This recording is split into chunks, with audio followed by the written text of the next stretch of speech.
guys, it is 7 o'clock, Tuesday night, and time for some Farming Simulator 22. Let's switch over to the actual gameplay here. My hotkeys not working this whole time. There we go. And let's click start. And we're back. Would you look at that? Okay. So, we've got some work to do today. First of all, how do you feel about that new starting soon screen? There's a new ending soon one also, kind of in the same vein. So hopefully you did enjoy that, at least more than a super basic slide that just is purple and says starting soon. I do want to make those for all of the streams, and I think that we're going to do that.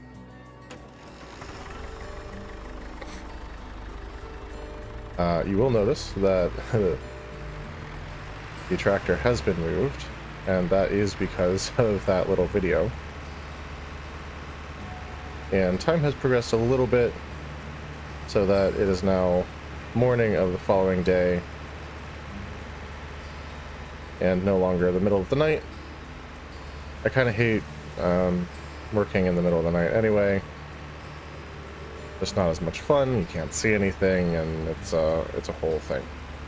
But today we have a goal, a very achievable, very real goal for the stream. And it is to get ourselves a yarder, the big yarder, just not even buying it, just leasing it until we have enough money to buy it, which I don't think will take too long once we've managed to lease it. Alright, let me turn this off, jump out here. That starts with continuing to drag lumber down this hill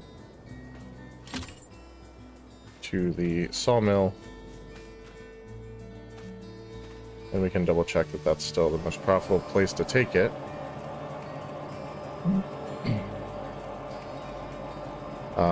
But it typically is, and I'm sure that hasn't really changed much. Alright. So yeah, let's double check that. It's gonna be here. Scroll down to wood. And alright, looks like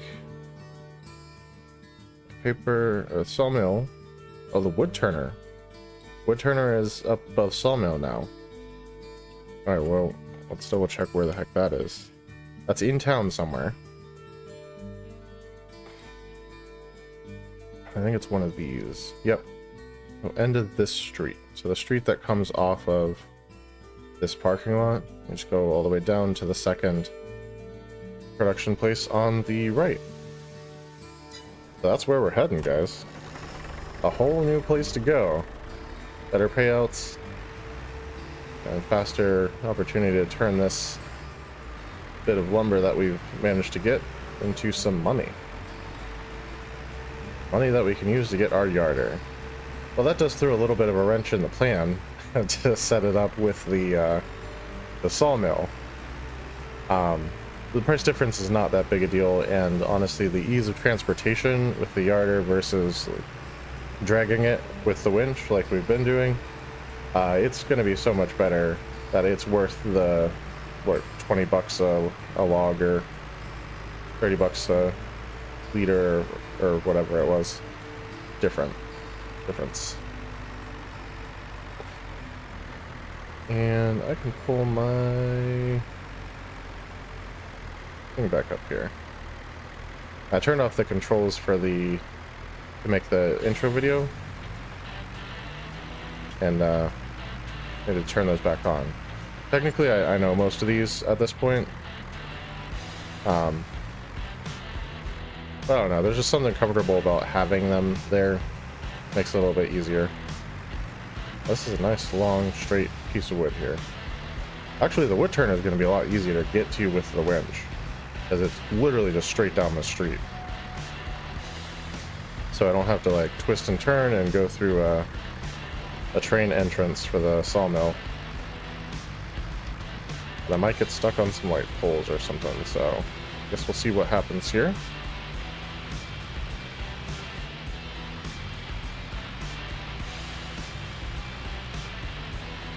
And then if you guys have never played this map, this building to the left of the tractor here is actually where all the wood sculptures go when you find them. So once you've found them all, you can actually go in there and have a look and see all the different ones that are in there, which is kind of cool. Alright, so it's not this first one that we're looking at, it's that second one up ahead that we want.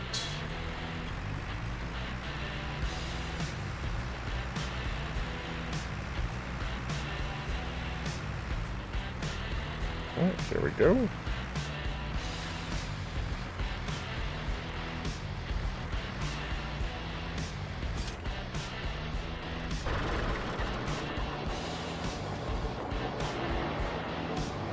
What we've got? 600, not terrible. I've had better hauls, but I've definitely had worse. You've seen it. Definitely seen it. And we just need to head back to our land here.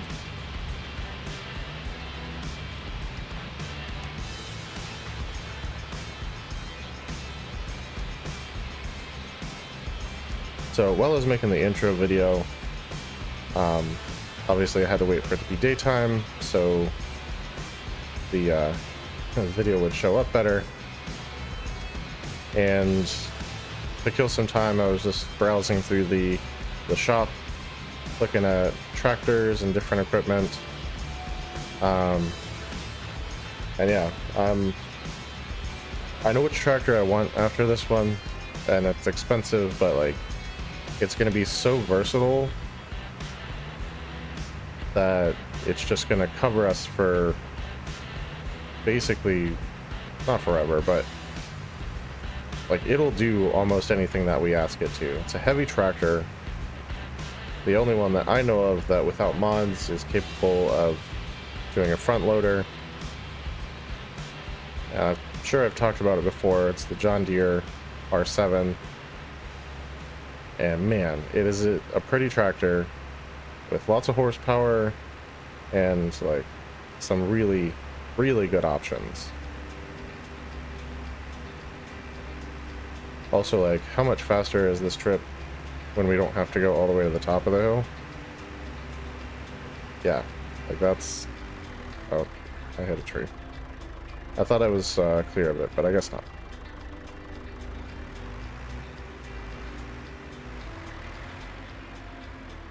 Okay.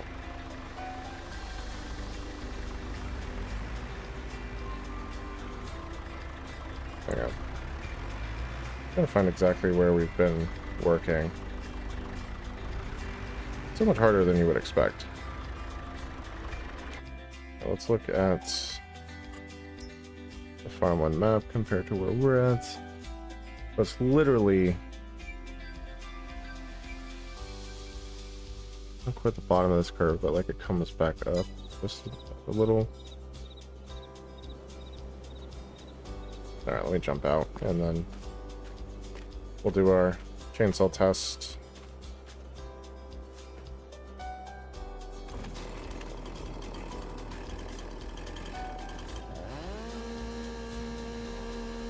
Can I cut this? I should be able to grind this if it's on my property.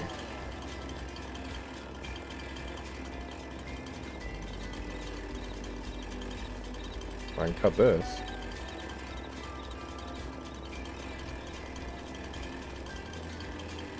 Let's just kind of do that. We'll do what we know we can get to.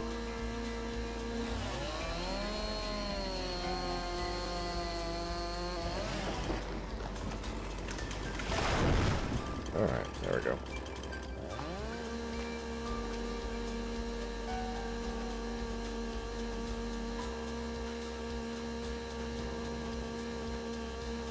So I don't know about you guys, but I've very much been looking forward to this particular episode. And it is because of the yarder. Like, it's gonna be so good.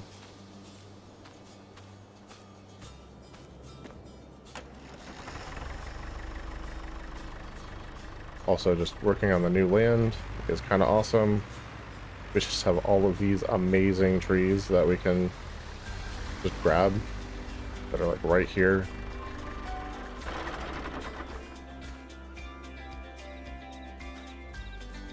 And like, at this point, we're not hoping and praying that they will provide enough money for a new piece of land. Like, we just know there's enough here to do another piece of land and some good equipment. So that's awesome. Like I said, once we lease the yarder, our first priority is getting that new piece of land, so we don't have to worry about it. And then we can focus on actually purchasing the yarder. And, oh, geez, what are you stuck on exactly? I don't know why it does that. It just like sticks on the road for whatever reason. Using number 400 yarder is going to be so good.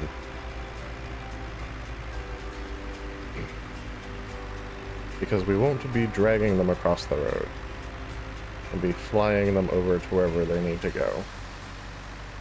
And that's going to be amazing.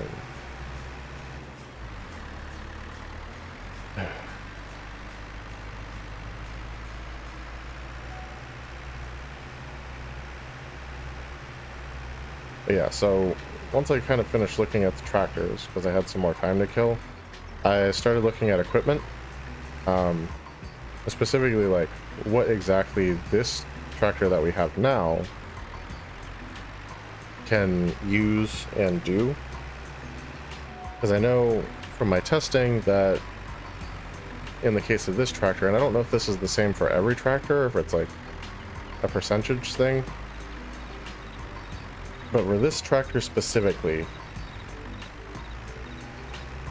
it can operate equipment that is about 40 horsepower, requires about 40 horsepower more than it actually has, and still be okay.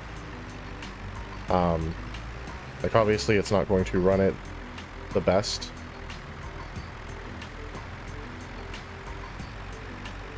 but it'll run it. So like, there's technically 2 plows that this thing can use, and like the bigger one is just on the edge of like being possible. So for stuff like that, it might make more sense to use the smaller one, so you have a little bit more leeway, and this thing can actually drag the plow through the ground instead of just like getting stuck every 10 seconds and just making that experience a really, really unpleasant one. But yeah, there's not a ton of stuff that this tractor can run. I think the shocking thing to me, in particular, was its inability to run any seeders or planters, like the traditional style ones. So the only thing that you can use that will work for this is if you get one of the grassland rollers with the seeders on it, which don't allow you to plant very much. It's like oilseed radish, grass, and then the first one, which is actually needs less horsepower than the bigger one. So probably the one you'd want to go with can also do canola. And then the other one can only do grass seed and oilseed radish, which with precision farming is pretty pointless, so really just grass. But yeah, so I was very surprised that this tractor, even though it has more horsepower than the other classic tractors in the game, isn't going to be planting anything besides grass or canola. Obviously, like, there's no horsepower requirements on most of the trailers, or like any of the trailers really, which I found to be weird, because some of them have the like the push mechanisms and stuff that have the PTO to use them. So I figured those would have a horsepower requirement, but I guess not. That said, like, I think we know 50 horsepower is not going to pull a lot of those trailers fully loaded with anything heavy. So from a theoretical standpoint, I guess technically they can pull any of that stuff. But from a practical standpoint, it's just not going to do that. I'm cutting down this big boy here. And it's probably going to be hard to pull, but I don't care. We're not taking it that far. And then this will kind of mark out where my territory is very visibly from the road also, which will be good. Because like I said, it's kind of hard to tell.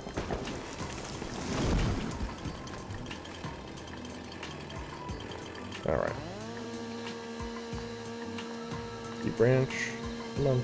There we go. Come on. Get the branches off.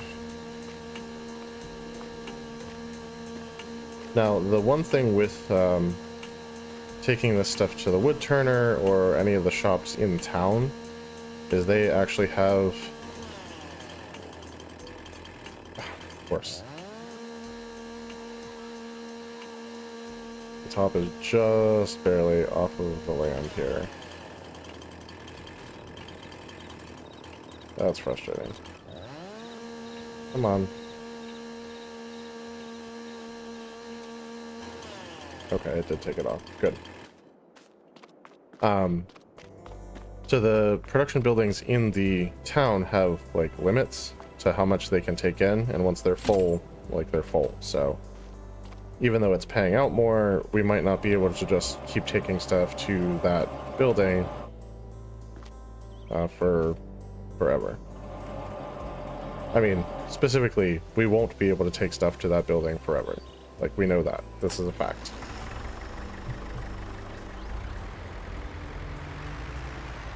Yep, I knew that was going to be lots of pull. That's okay. Like I said, we're not really taking that far. We're not doing a lot of corners and stuff, so that'll be good. Payout should be pretty good for this one, I imagine.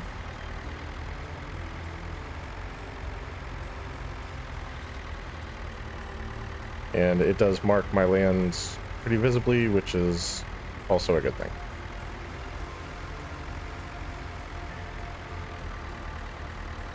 And of course, eventually we'll own the piece next to it, and that part won't matter so much. But it does matter right now, so yeah, there you go. And thankfully it didn't get stuck on the road there like so many have before it, which is great. We are fishtailing just a little bit because of the weight. It's just wheeling the tractor here ever so slightly. I really wish there was a way to attach a weight to that pin hitch in the front. Like, so bad. And it doesn't even have to be a weight necessarily. I wish there was pin hitch equipment that wasn't a trailer that I could put on there to weigh down the front of this thing. It's like, keeping those front wheels on the ground would be unbelievably helpful.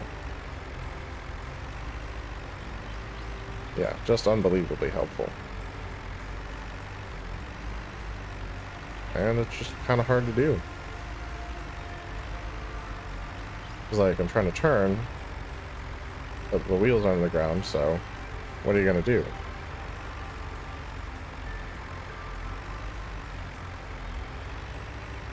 The back wheels don't move independently to help with turning. At least, not so far as I know. Oh, that reminds me.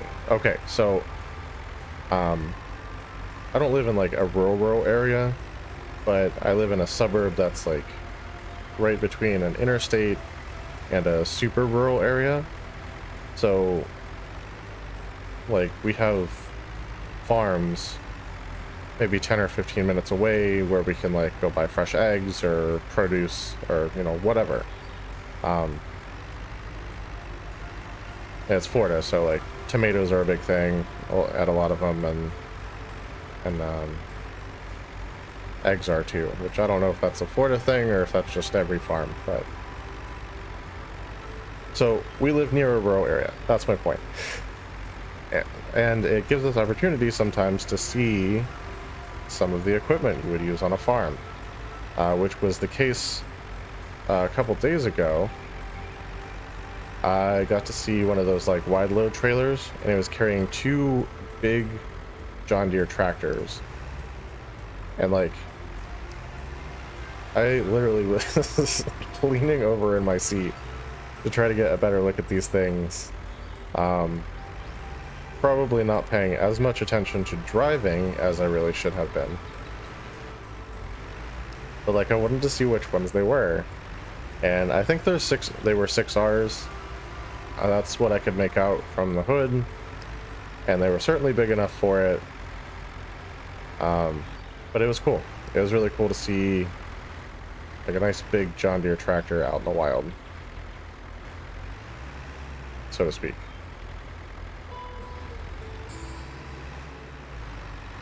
Now obviously, like, you guys have probably noticed, I have a penchant for picking John Deere's when it comes to the tractors that I use in the game.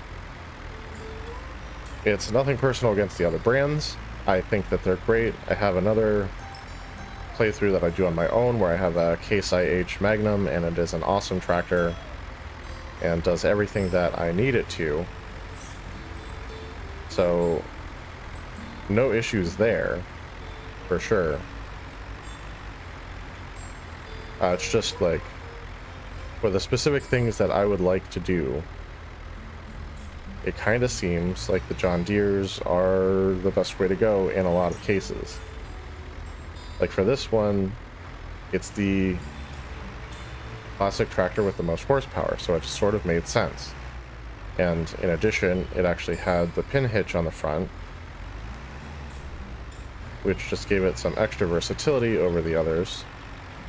I don't know if I didn't like double check, but I don't think the other two like classic tractors have the pin hitch on the front.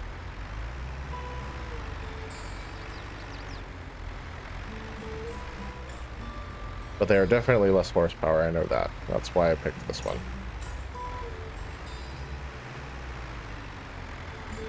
And when I say classic tractors, I mean the ones that are the same price point as this. I think there are some other classics, but they're like more expensive. Like there's an older model Volvo,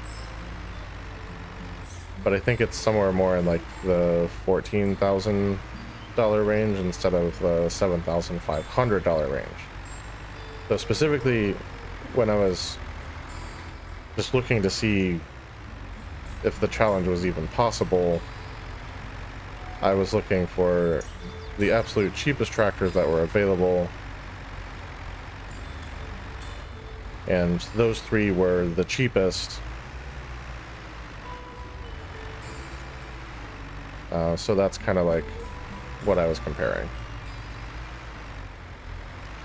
And this thing is tough. I really just want to get it off the tracks before a train comes through. That's my hope. And we're almost there, so I think we'll get this. Like a train just came through not that long ago. I think we're okay.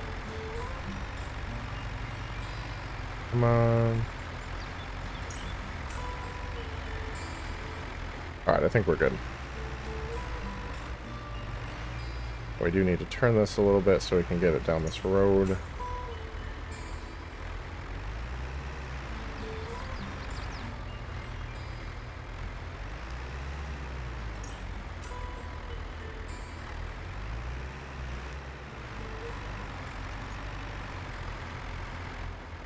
And I don't have any proof, but I think the bigger tires do help.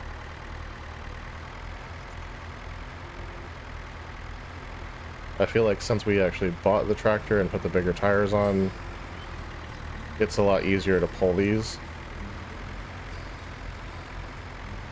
Oh, and this is uphill. I did not realize that. That's gonna suck. It's not uphill for very long, and it's... Thankfully it's a shallow stoop here, so that helps. Like, look at the physics here. It's literally dragging off to the left. In reality, that would never happen. It would just kind of fall into line behind you.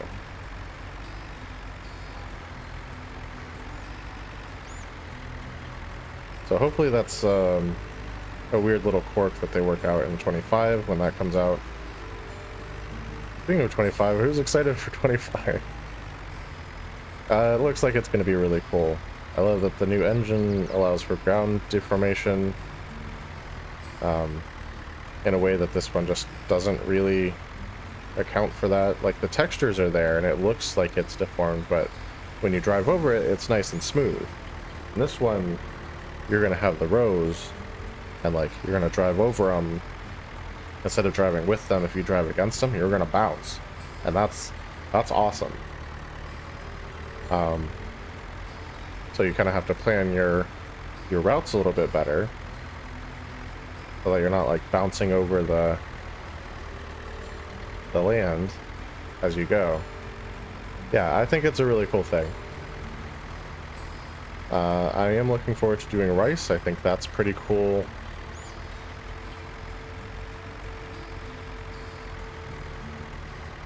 I don't know if the kale is going to be like super awesome or not. It probably will be really cool. I don't know for sure. But yeah, I think I'm excited about it. And I know it's supposed to have even more equipment than this does, which is really saying something, because this game has a lot of equipment already. So yeah, we'll see what they have. But like I said, I'm excited. Hopefully they'll bring back some of the favorites. I like the 8RX, specifically for forestry.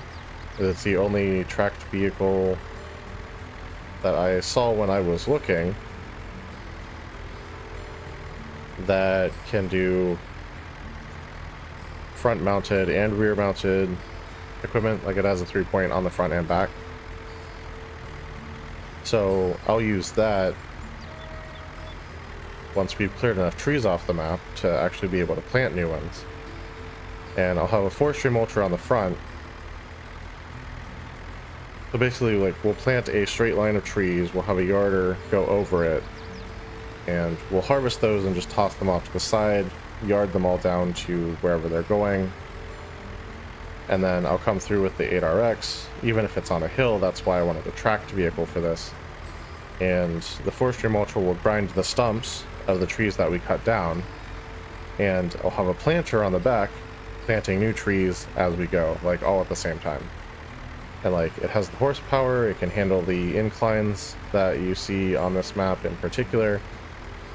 And yeah, it's really just a beast of a machine, and it lets me do all of that in one pass when normally, like, I'd have to do it in two.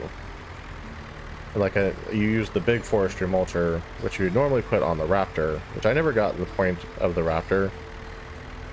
It's supposed to be like a specialized forestry machine.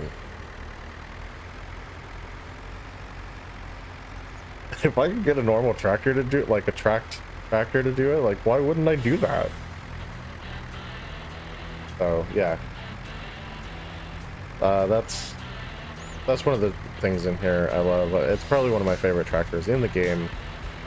I know it doesn't have like the most horsepower out of everything, and sometimes you're not looking for the most horsepower. Like, the fields that I can do on this map are going to be smaller than some of the stuff that I'd end up being able to do elsewhere. It's kind of the reality of what this map is. So I'm not necessarily like using the biggest implements because like that wouldn't make any sense.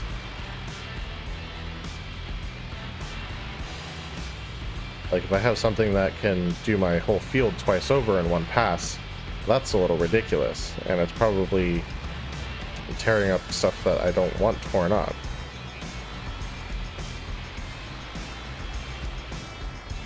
Oh, jeez. This is long enough that I'm wondering if we'll be able to easily get it to this trigger point here. Because it's getting caught on stuff.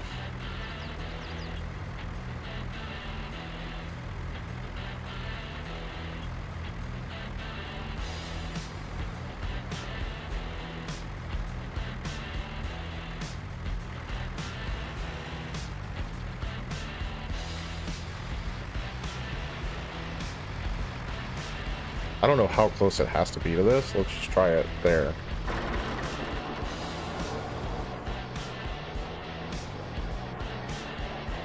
Oh, geez. Okay, never mind.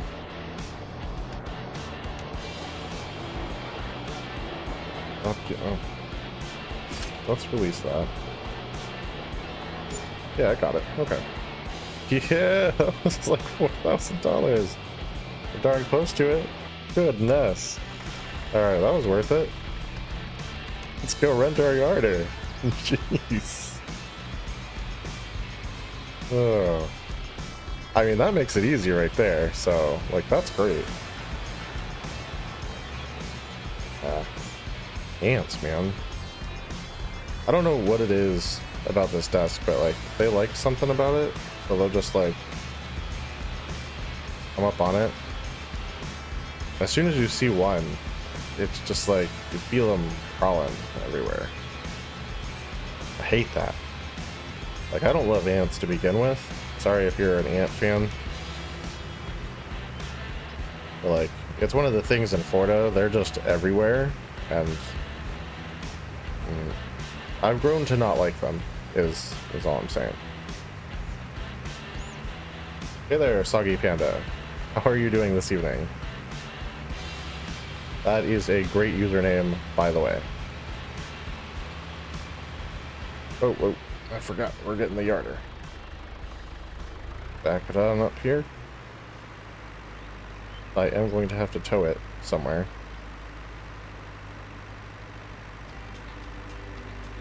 Doing quite well. Glad to be back and streaming some FS22 for sure.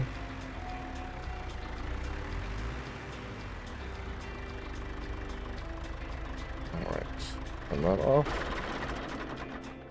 Also very excited to be getting a yarder, finally. We've needed it.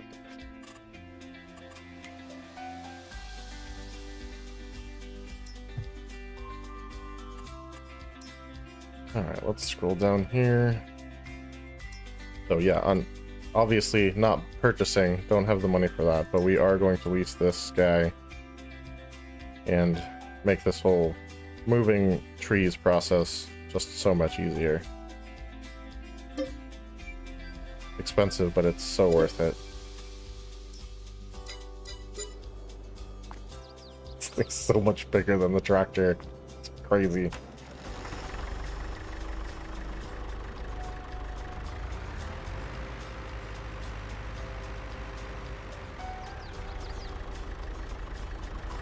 Can I pin hitch this? I 100% can pin hitch this. But I'm not going to. We'll just come pick the winch back up when we're done.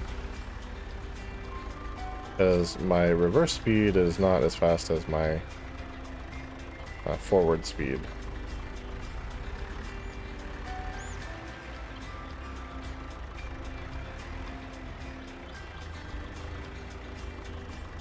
I love this so much. Oh, I love this so much.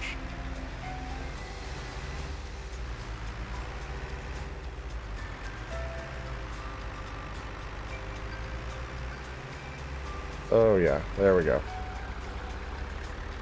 So we're gonna just run this on down to the sawmill.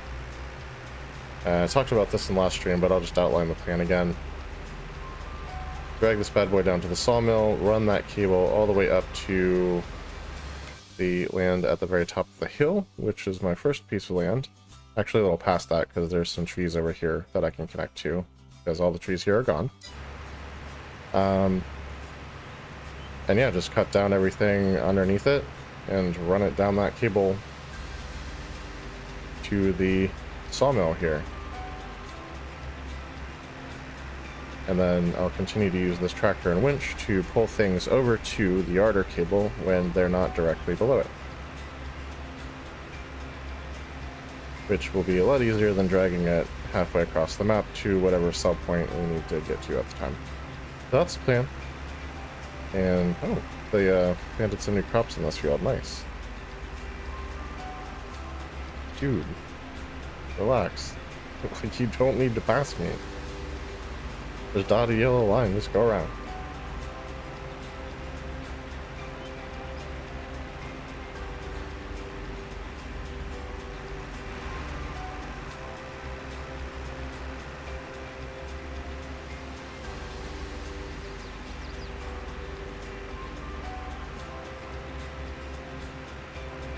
Alright. So the cable on this thing is long, but I do want to try and get it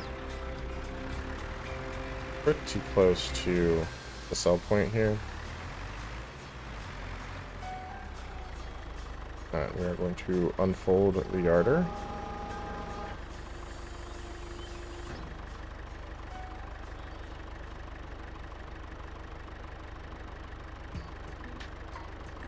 And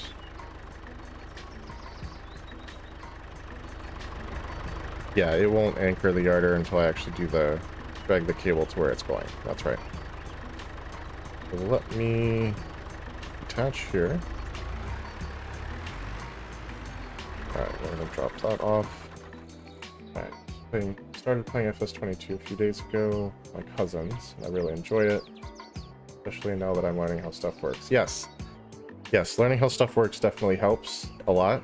I know when I started, not too long ago actually, it was very intimidating. I was on Google a lot, like, how do I do this? How do I do other thing? And yeah, now we're doing pretty good, thankfully.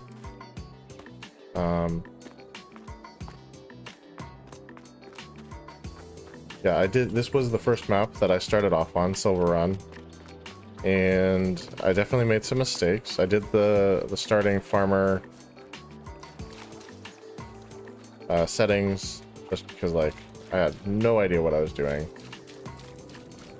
Come on. Man, there's a lot of grass here. Okay. And that gave me a harvester, a tree harvester, and some other equipment. But yeah, I didn't touch the yarder for quite some time. And, like, I really wish I had started using it closer to the beginning. Yeah, I mean, I still don't know everything either. It's, there's a lot to it. And I actually just got the production pack, like the last expansion they're going to do for 22. And it added, like, carrots and another root vegetable, I think. Maybe parsnips? I could be super wrong on that. I know it added carrots. And, like, yeah, I've got no idea how to do the carrots and stuff yet. That's really just, like, tackling each thing as it comes. And kind of Googling it, figuring it out. I took on precision farming in my personal playthrough, and that's what this is set on too. Yeah, it has super bad reviews. It does. I know they fixed a lot of the stuff that was in it. The vegetable washing drum, I think, was, like, the big thing that people complained about. And the main reason I wanted it was for the distribution center, because I thought it'd be cool to, like, pull the trucks up and kind of, like, load them from a level platform But I guess it's like a mini game thing, and it's not really for that, so I don't know. I could probably still use it for that if I wanted, but I haven't had a chance to play with all of that yet. Okay, so basically the yarder is down there. My land is closer to this side. I'm thinking...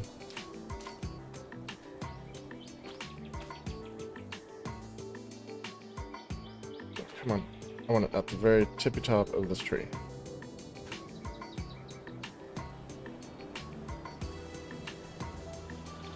Okay, so there we go. We now have the yarder rope, and you can kind of see it there in the sky. And we're going through the water here, so that's why we're slow. And you can see... Oh, hey, awesome. Thank you for the follow.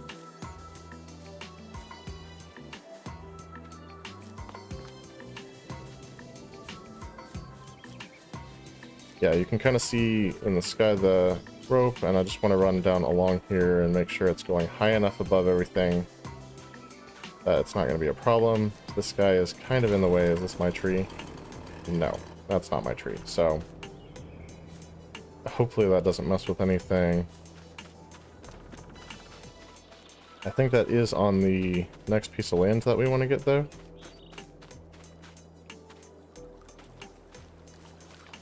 So that'll help. And then obviously over the lake. Yeah, some of these are like right up by that, but...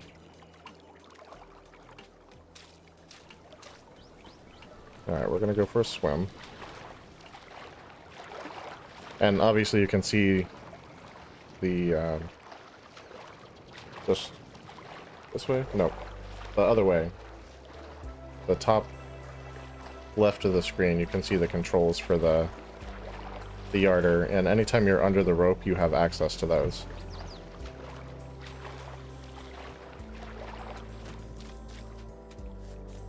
Alright, so it's gonna go this way. It looks like it's gonna clear the train area pretty well. Alright, have fun, sir. Enjoy. And, yeah, happy farming. We'll catch you on the next stream.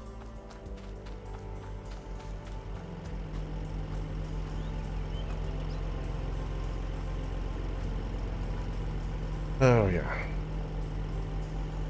So now, it's time to go cut some trees and drag them down here with the yarder. And we need to go pick up our winch, so that's the plan.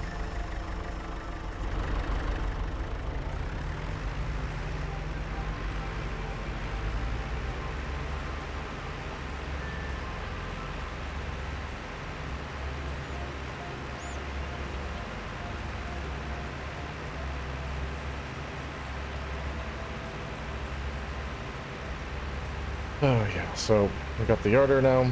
That's going to change the operation a lot. It's going to make things easier.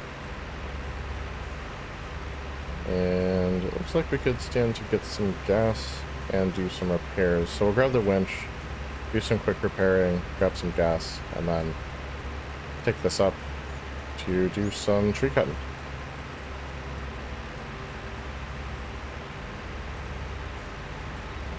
Honestly, like, if you all have never played with the yarder, it's really like a more advanced version of the winch. Has a lot of the same mechanics. The controls you use to operate, to like grab the rope and drag it somewhere, are the same. And like the moving the dolly is also the same. It's the K and M, and so that's the K pulls the winch rope in, and M releases the winch rope and lets it roll out. And then K and M will move the yarder back and forth.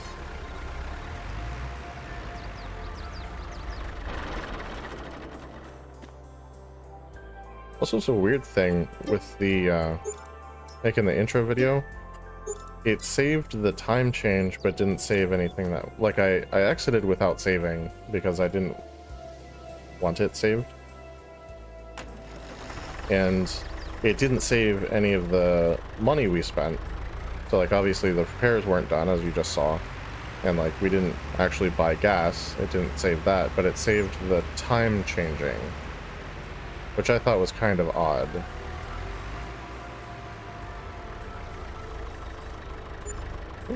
Fully fueled and repaired. There it is. Nice loud tractor. Okay. No train coming, so we're good to cross here.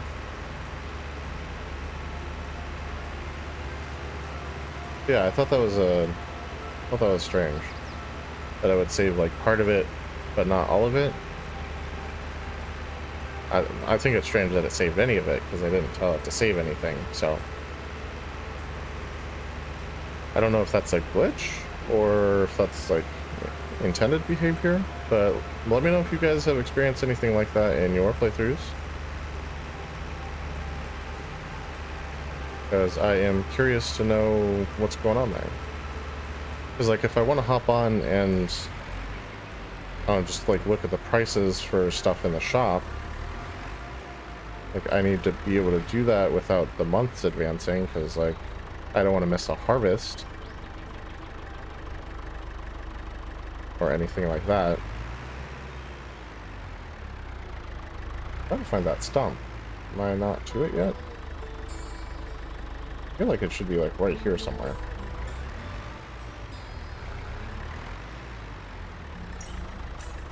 Because this is where I would run into the tree. Alright, so we're gonna just cut off.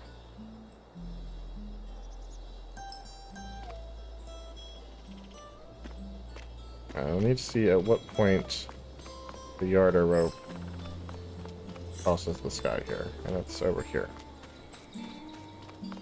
Okay, literally right here.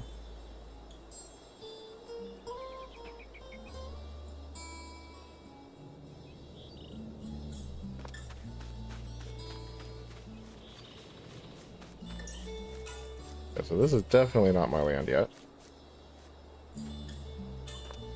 But that's why we kept the tractor and the winch, so we could drag stuff over to the yarder. Let's just get that into position for when we have a tree for it. Excuse me. So R is a really cool thing here. It enables the carriage follow mode. So it literally just goes to wherever you are. Like it tries to get as close to you as it can on that line. And it will just continue to follow you the whole time that you're in range of it, which is great. Once I have the carriage in place, I'm probably going to turn that off though, so that I can more easily just have it like here and ready to go.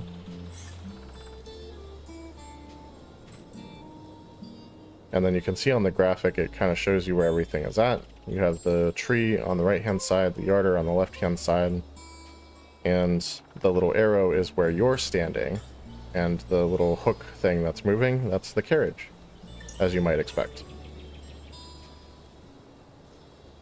Yep, there we go. That's that. We're going to disable the follow mode, so it just stays there. It's ready for us.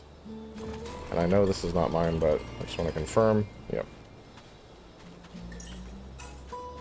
We're going to run down here and just check each one as we go. Okay. Whatever is along the road here.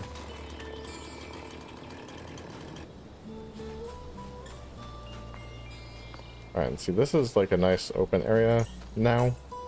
So I'm thinking this is where we've been working. In fact, I'm pretty sure of it.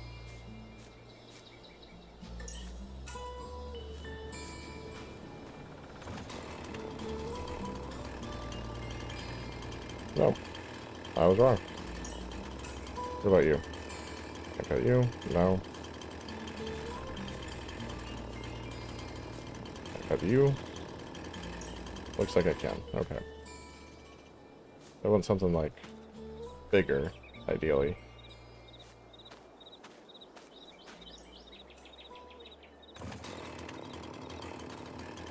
Put it kind of like this way-ish. Yeah, so if you guys haven't played around with the chainsaws in here, the tree will always fall in the direction that you cut it. So that can kind of help you control where it lands and how it lands and all of that stuff.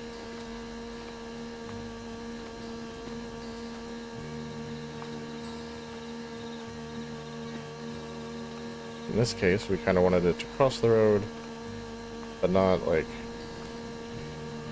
get stuck between other trees. Yeah, I know. Can't cut this tree on this land, but I can debranch it.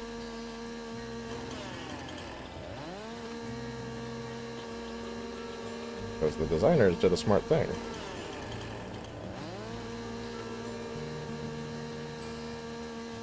At least in my opinion.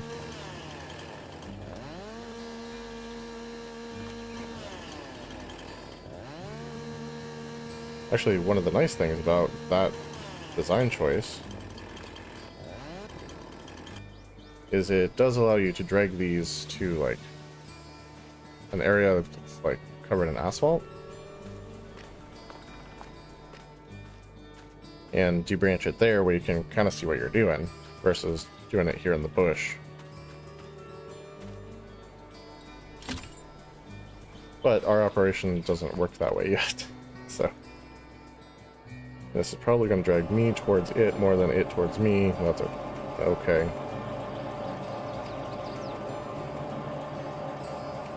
I love that I can still control it from, like, way in front of it. Kind of amazing. Alright, now it's bringing it over. That's good. Okay, it doesn't have to be, like, super tight or anything here.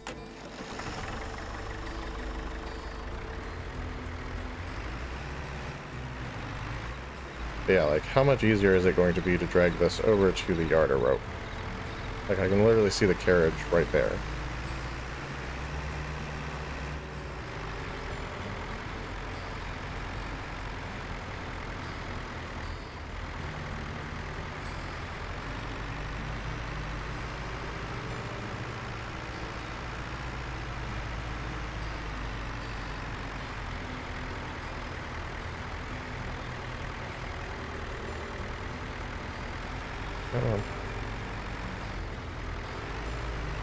Honestly, like, the more under it I can get it, the better off we'll be, but... I think what's got us, like, right there. Can't tell him. Nope, I gotta go a little further. Up next to that deadwood.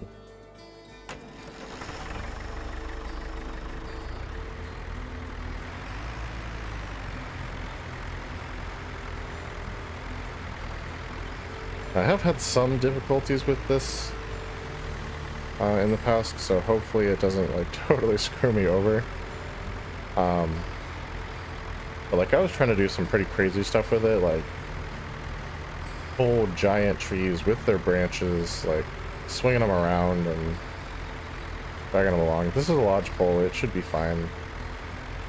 The ponderosas are kind of heavy, so we might have to cut those in two sometimes to make that work. Alright, so let's release that. Move up here a little bit. Get out of the way. Alright, so let's...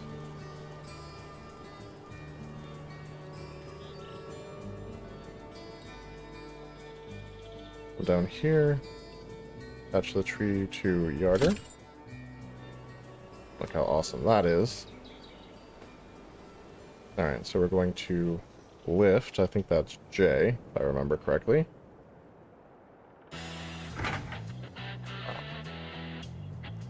And it looks like it might be too heavy.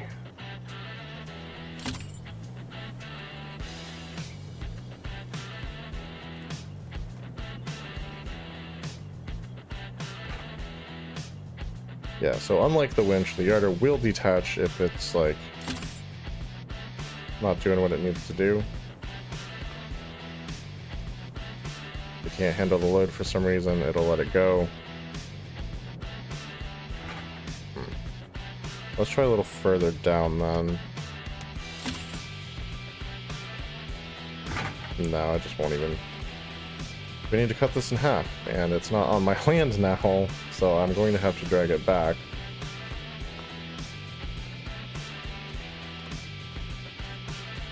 Oh dang, we missed a branch anyway. There we go. See how much... Come on, where's the... I honestly don't think that's going to do anything. No. I don't think so. Now, let's give it one more try before we drag it back.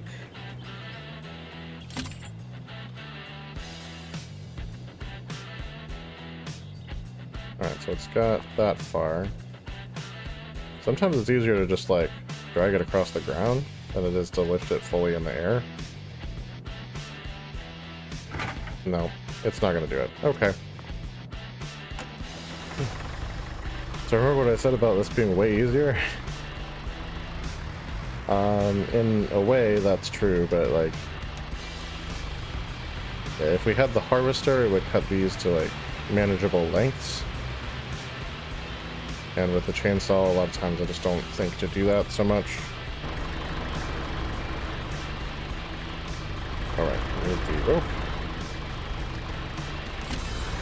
So I need to drag this over to my land. So I can cut it in half. And then drag the two halves back. I think once it's in half, it'll be fine. It's mostly lifting the whole thing anyway. And it's just a good practice to get into, to actually, like, cut these things down to more manageable chunks. It's just my hubris that I'm trying to do it all at once.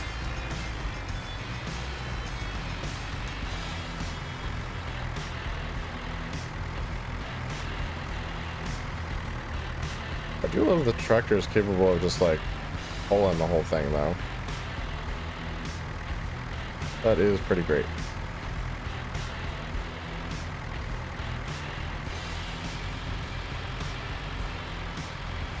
Okay, so there's a stump, clear as day. If we drag it over here, I think we'll be fine to cut it down a little bit. Okay. Release it. Go chop this baby, this bad boy. Okay. Right now it's 34.8 meters long. I just kind of have to guess sort of like where the halfway point is.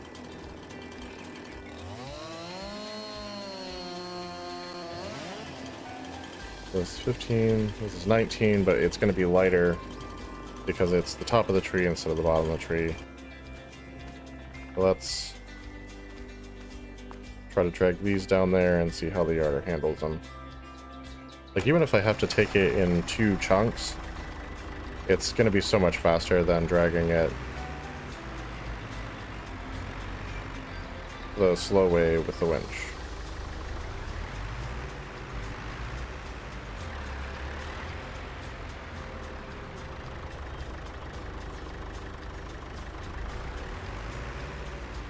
Alright, so we're going to push this up a little.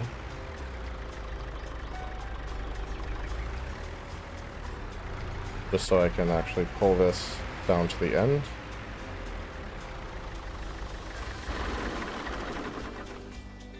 And kind of take them at the same time. If I didn't push that, it would just like get stuck on the other log and just mess things up. I mean, you know how all that goes. You've seen it happen probably like a dozen times so far.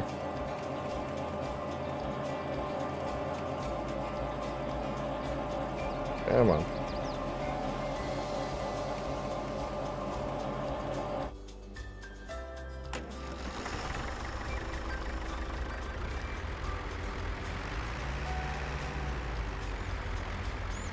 Alright, let me jump out.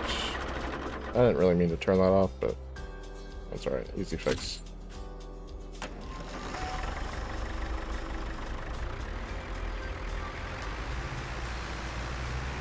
I know we can pull it because we pulled the whole thing before, obviously.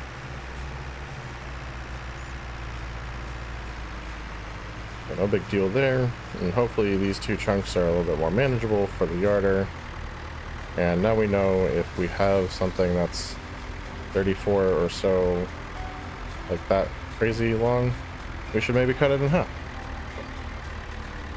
Or potentially even thirds. Hopefully it's not gonna mess with me like that.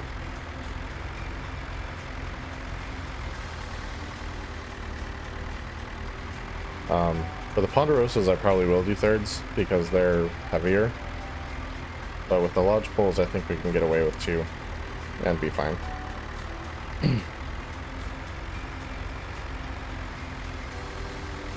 And yeah, some of it is angle. Like if you can get them like right under the carriage, it makes it a lot easier for it to lift than if you had to like drag it from 20 feet away.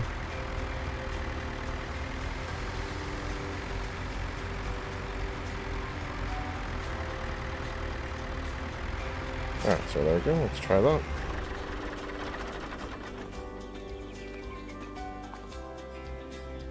Alright, so this is going to be the heavier one, the one I'm worried about. See how it handles. And it's not going to take that one. Let's at least do this one.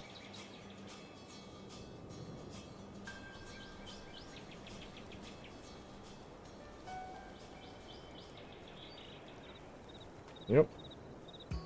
Not the place to stand, I guess. It is at least going to take this one, so that's good. Alright, so you can kind of see that. You can see the graphic has updated to let us know that there is a log on the end of this here.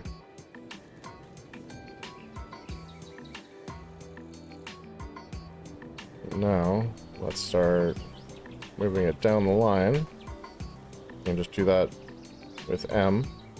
Or you can move carriage to yarder. That's also an option.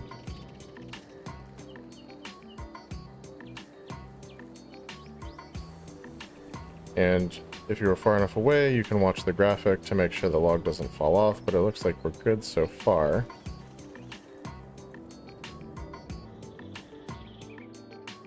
And we can literally detach the tree from here, as long as we know how far we're taking it.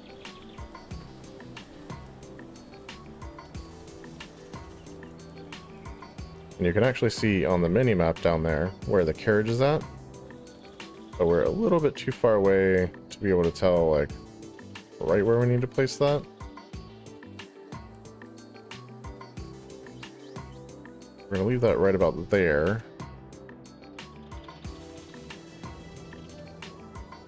And we're going to fast travel down to this sawmill here. And just see where that put the log. Okay. So on the graphic, that puts the carriage right under the ER. And that seems to be a pretty solid location for that. Yeah, we're past the train tracks and everything. Honestly, if they're going to be this long, though, we could probably take it all the way to the yarder and just drop it there. And that'll do fine. Alright, so let's tab back into this. And have the carriage come back to me. And then we'll try to lift this guy. I might try to lift it from this end, actually. So while the carriage is moving, let's grab the winch rope and drag this a little further down.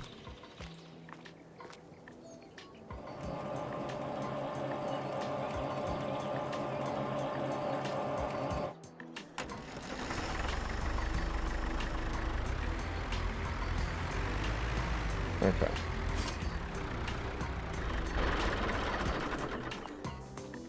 So if I grab it from the other end, that might make it just a touch easier to lift it. And if not, we can try it from that end, but... Alright.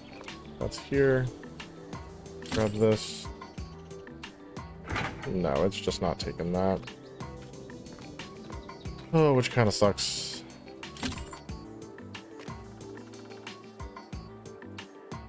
Come on, yarder. Right by me. Come on. Alright, so what is the actual, like, mass of this? 1.3 tons?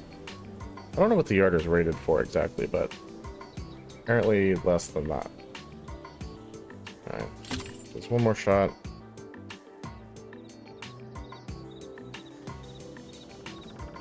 Come on, you... Oh, it was so close. I really wish I could cut this in half here. That's so frustrating. Alright, let's drag this back to our land. Cut it in half again. So frustrating. Alright, so it looks like tall trees like this are going to be thirds for sure.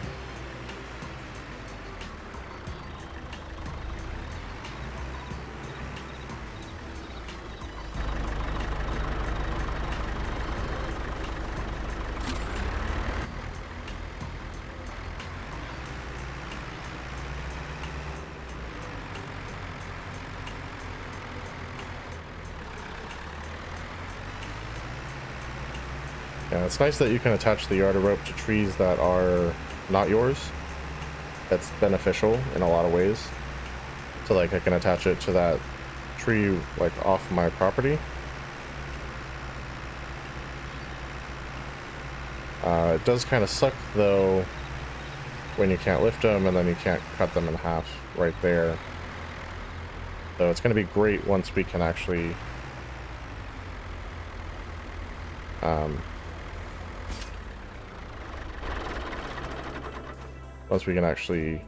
get that land, then that won't be an issue. That's there. Put it like right here. Alright, so that's 658 kilograms and 613 kilograms. If it can't handle those, we're in trouble.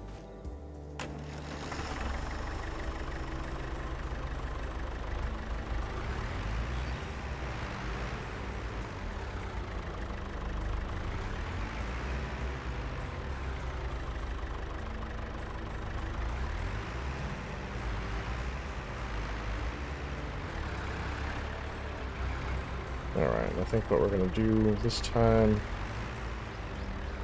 pull up right here in the middle, grab the yarder rope.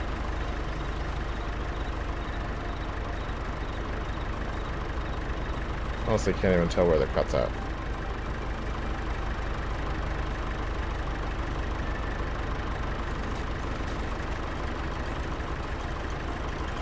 We're going to have to bump it.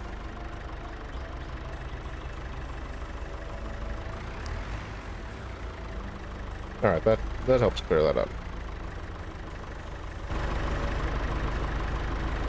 Alright, yarder rope.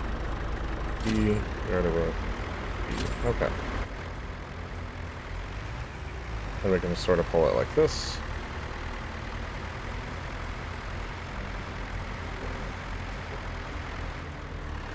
And we're about an hour in, but we have already accomplished our primary goal of getting the yarder set up, leased and set up.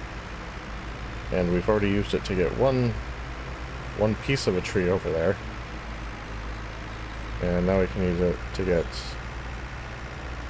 a demand container warehouse. Okay, well, I don't have any way to move containers at the moment, but thank you for that. Good to know.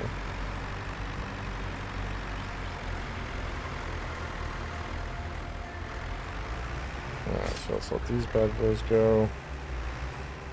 Right off here.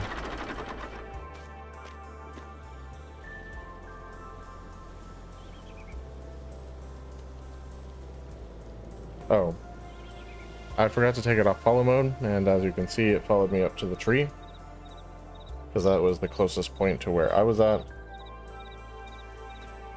and that's why I can't attach anything to it right now. Little mistakes cost us time.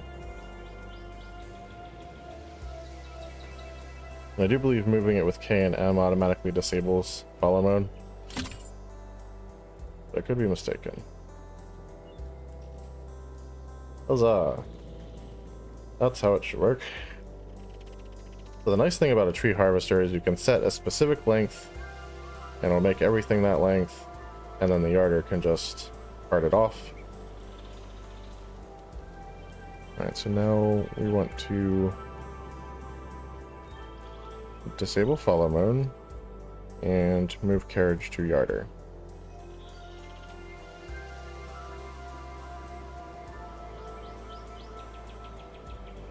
Alright, we'll just wait for the graphic to get down to the bottom there.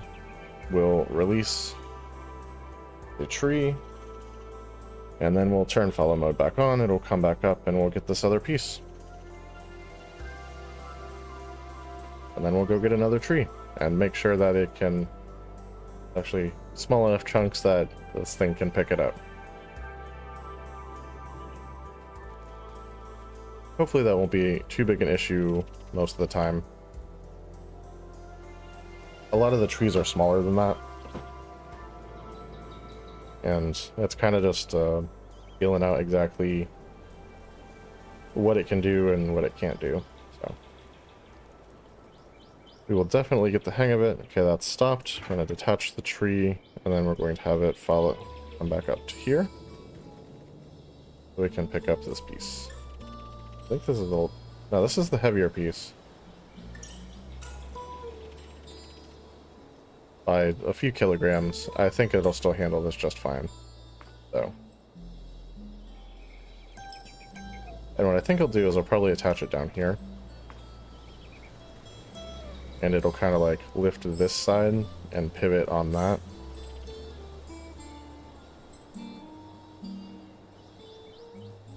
Instead of having to like lift this side and drag this one over that way.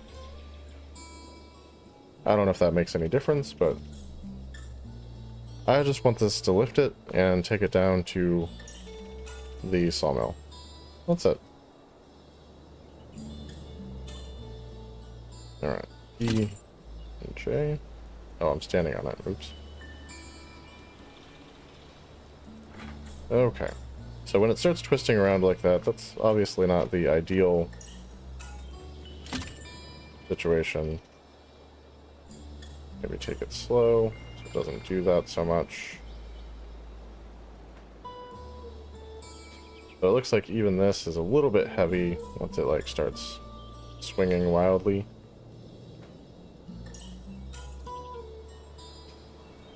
But that kind of momentum would be hard to deal with no matter what. Hold that thought. Remember those ants I talked about earlier? Yep, got another one. Really hate those guys. Really hate those. Okay, disable follow mode and send this back to the yarder. We're gonna watch that graphic and hopefully that tree doesn't fall off as it goes.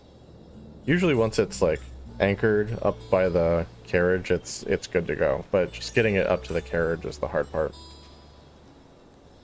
Looks like we might get some rain in the game. I don't know about in real life. Maybe. It could happen. It has been raining a lot.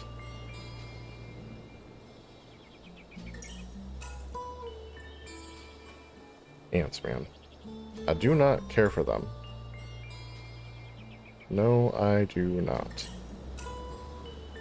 So you can see on the graphic there, you've got the little flashing arrow that's telling you where you've told the carriage to go. So that's kind of a cool thing. And now that it's there, you can release the tree and bring the carriage back.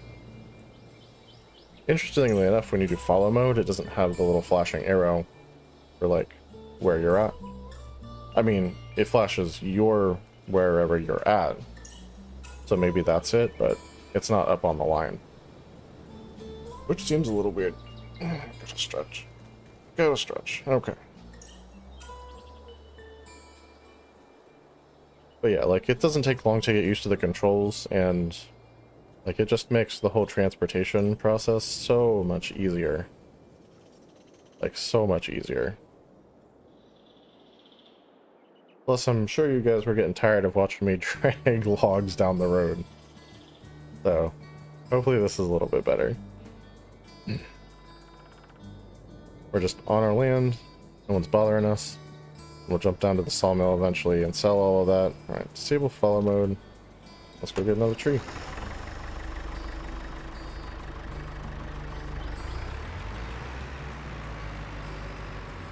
I love this tractor, but the transmission on it is a little wonky. It'll just brake and then like it won't shift into reverse or into drive for a minute, which is a little frustrating, not gonna lie. But like if that's its only issue for all that it can do, I mean, I can't complain too much. I've put this thing through like some rough stuff here. Alright, we're gonna cut it down towards the road.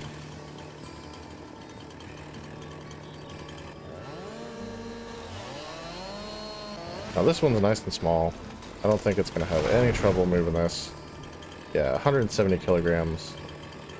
We can even drag this along with something else. No problem.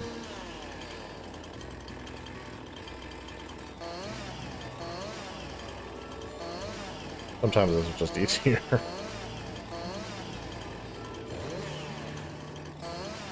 There we go. We got that one. Let's take this one also.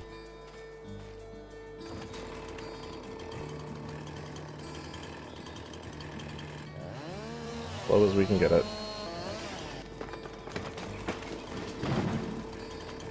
This one's nice 170 kilogram one again.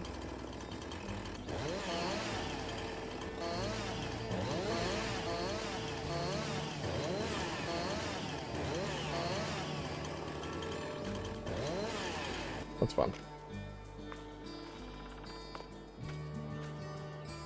And then I don't know if this bigger one, does it say how much it weighs? It tells us the length, but not the weight until we cut it down. Let's go ahead and chop it, and then we'll see if it's like, we think it's going to be too heavy as one piece. Because we can cut it in half if we think it's going to be too heavy. We won't know until it's down. And yeah, it's 1.1 ton, so we're definitely going to want to cut this in half.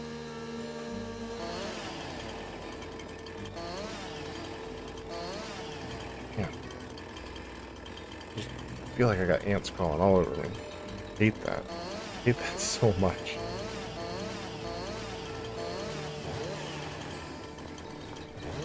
Not allowed to cut it, but I am allowed to debranch it. Thanks, developers.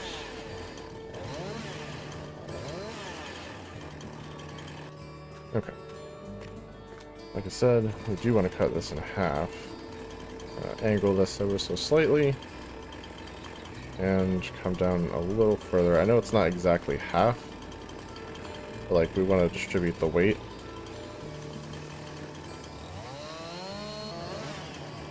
Okay, so now this is 790. This is 270. Okay. This one might actually need to be cut in half also. So let's do that.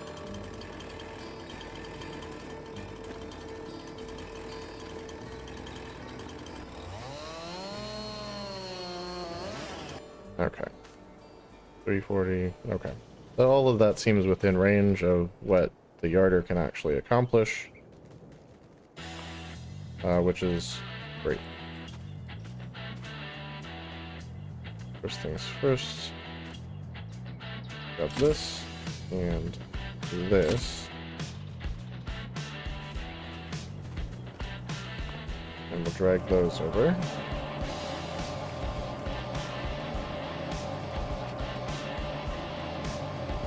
Okay, this one, two. So release those. B, or too far, huh? Alright. Nope. Drag that in.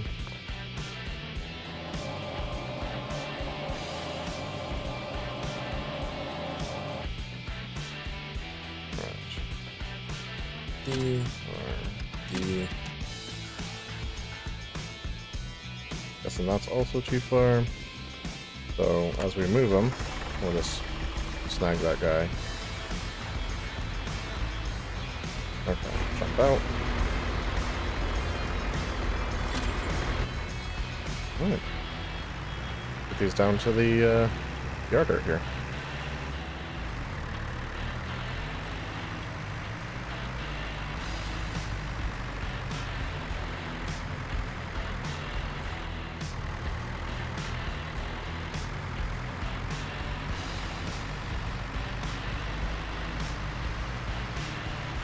Now, I'm going to be very shocked if the yarder can't handle any of these pieces. Like, I'm being pretty kind here with what I'm giving it. But I think it's going to do just fine. I'm not honestly too worried about it.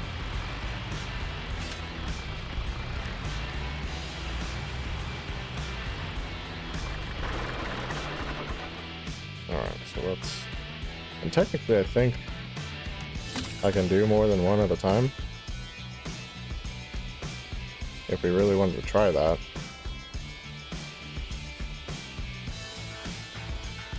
How heavy is this? 270. This one's 170. Let's try that. I don't think it's going to have any trouble with both of those. Until I start swinging.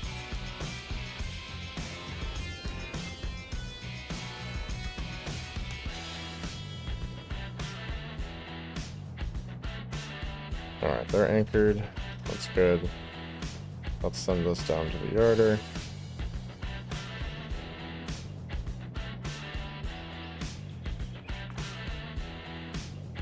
And watch it go. Hopefully miss all the other trees as it does. It did just swing right around that tall one there, so that works. Honestly, we managed to get the rope pretty high. I'm a little surprised that some of these trees are still tall enough to get in the way. But I guess that's why it will pay to buy the land and clear the path for this thing.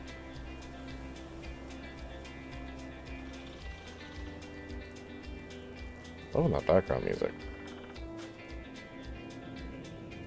Thought I was gonna miss like the actual game music, but not so much. Seems good. And I did get rid of the one song that we had in the last stream. If you were here for that stream, you will have noticed that you haven't heard it. And I thought it could work, but it just wasn't the right vibes for what we're doing, so we did away with it. Kind of sad. 'Cause it is fun, it just wasn't like the right feel for all of this. That's okay though. What we have is good, and we are certainly glad for it. Here comes the carriage. And do we think we can... No. These are going to be individual, for sure. Not trying to take these at the same time. I don't think that's going to work.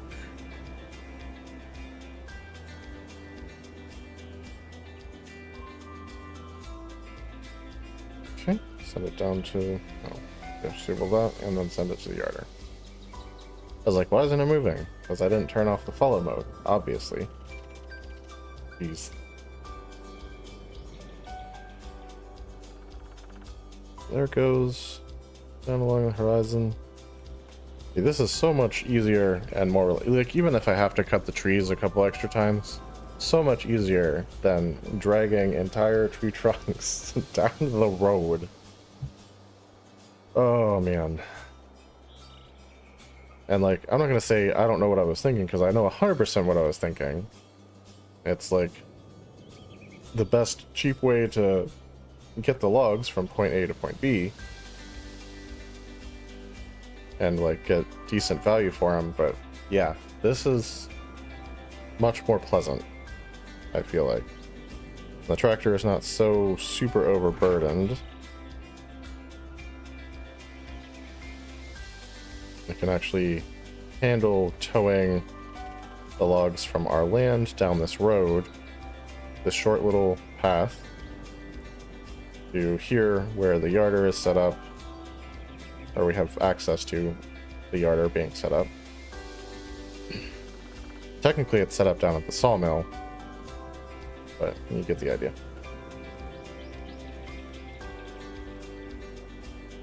And yeah, once we have that tree harvester, like, branching and cutting to the correct lengths is going to be so much easier. The 9-meter lengths is probably going to be the easiest. They're typically not too heavy, and they tend to sell for the most, unless you have the containers. And then you can get more out of the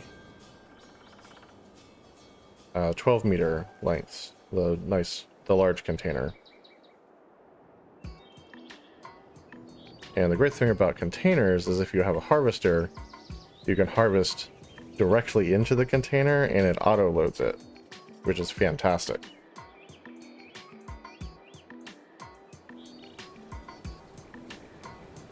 So you don't even have to like have a front loader and weirdly, awkwardly try to stuff it in. You can harvest it directly in.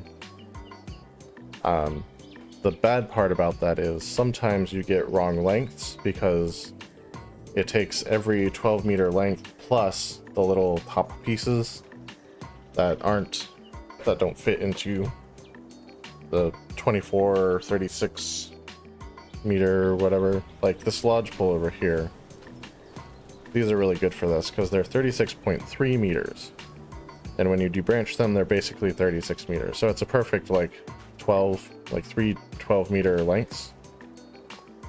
But some of these other trees, like this, aren't going to fall into that category. See, 23.6, it'll have a 12-meter length and then like an 11-meter length. So you're going to get a wrong length.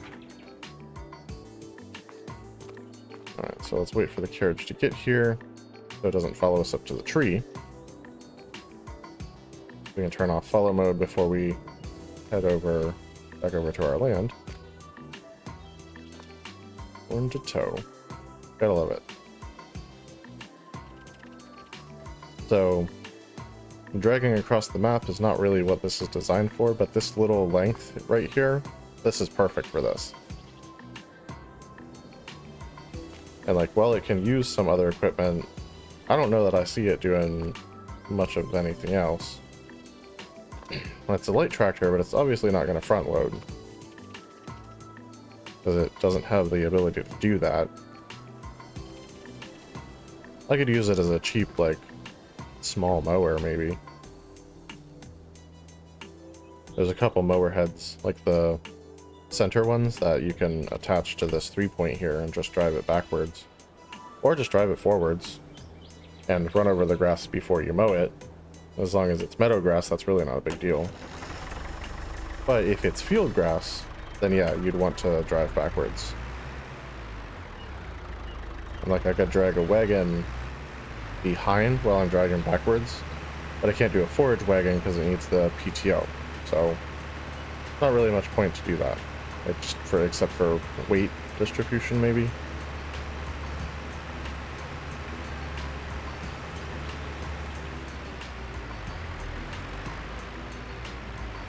Alright, here we are. The tree stump.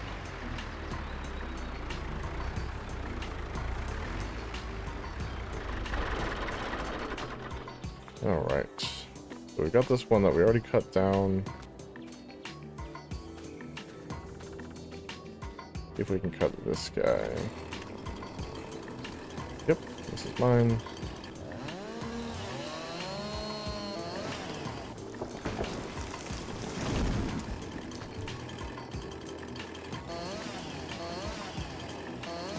I have no idea if I got all the branches in there because it's so thick. One of the great things about the harvesters is like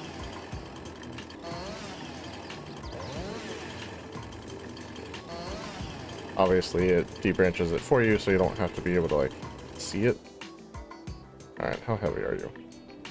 170. That's not bad. So that and that can pretty much be taken at the same time.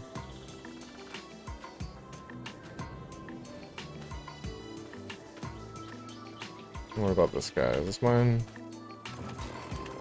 Nope. Okay. And this guy, can I cut this? Nope. Okay.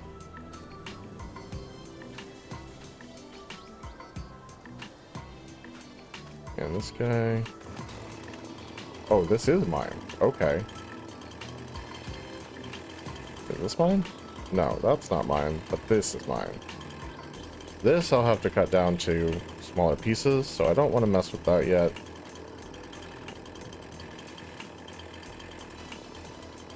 Let's cut this down. Yeah, deadwood. Deadwoods are usually not super heavy.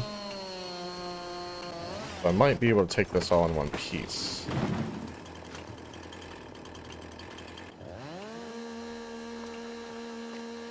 Not super valuable.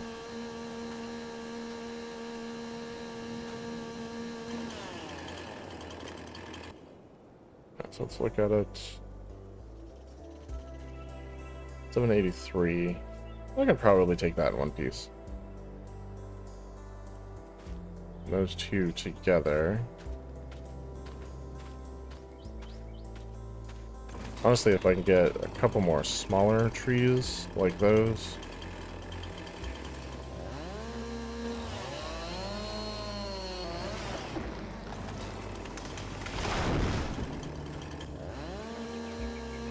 Probably won't have any issue.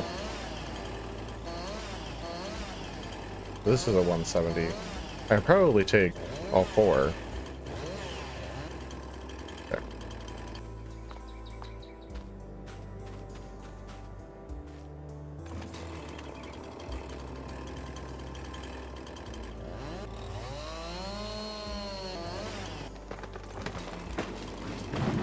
Yeah, this is also basically 170. 169. Basically the same thing.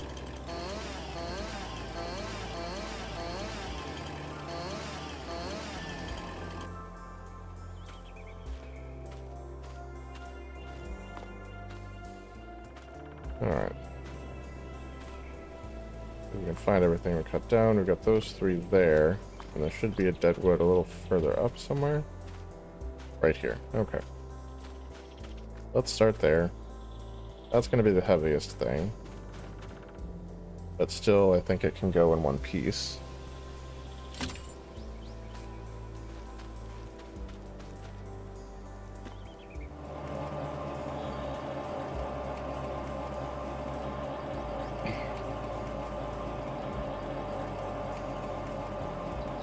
Yeah, it seems like the winch is pulling that just fine. Pretty sure the yarder is going to be able to take that in one go. Let's let that out just a little. I mean, we're releasing it anyway. So, because we need to drag these things over bit by bit.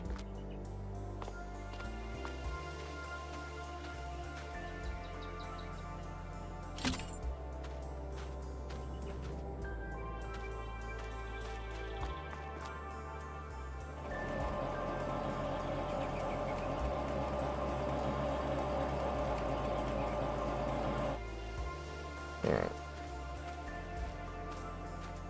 Let me get it close enough to this so I can just grab that.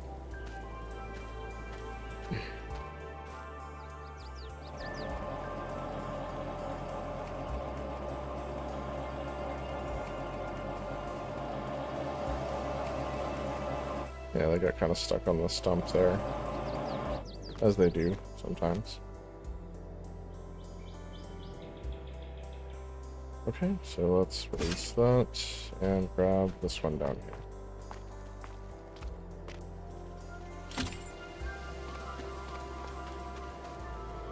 Alright, we're going to drag it down this way.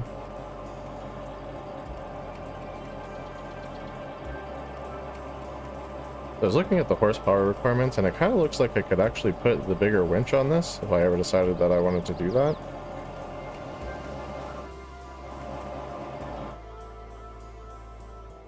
E.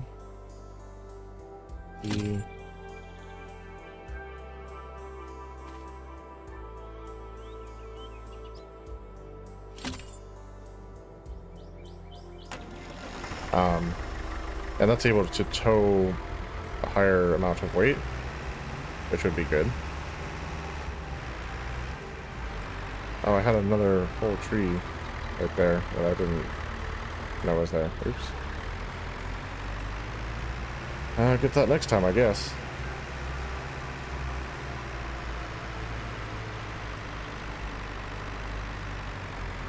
Oh, I know why I did that. Okay. So once I drop these off, I'm going to circle back and grab that real quick, because I think I can take the 4 small ones together.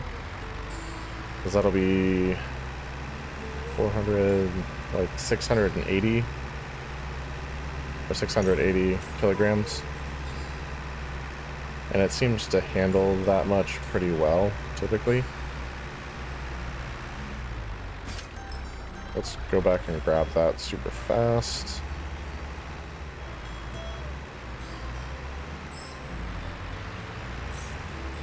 Yeah, so technically I can put a different winch on here that is capable of moving heavier logs. I just don't know that the 50 horsepower is going to allow me to move anything heavier than what I'm already moving. So I kind of don't think it would be worth the money. Because it would allow me to do some stupid stuff that I'm probably not going to be able to pull off. And like, if I can't do it, I'd rather it just not even be an option. That makes sense to me.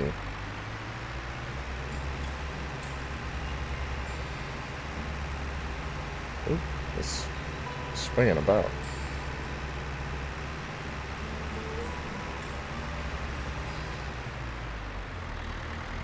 Alright, and you can kind of see why this saves us time, ultimately, even though we have to mess with it a little bit more. And, like, wait for the carriage and stuff. Transport is a lot faster. And it just helps us, like, sort of mass handle all of this stuff.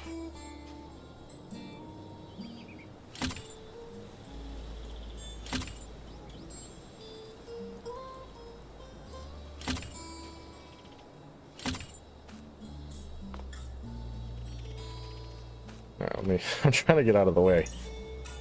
Okay, so J. I don't want to fly those.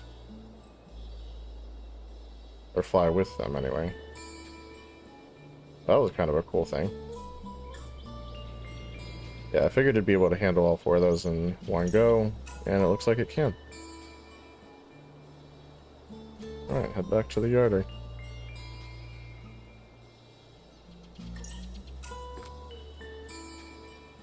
Looks like a weird squid monster flying through the sky. Kind of funny.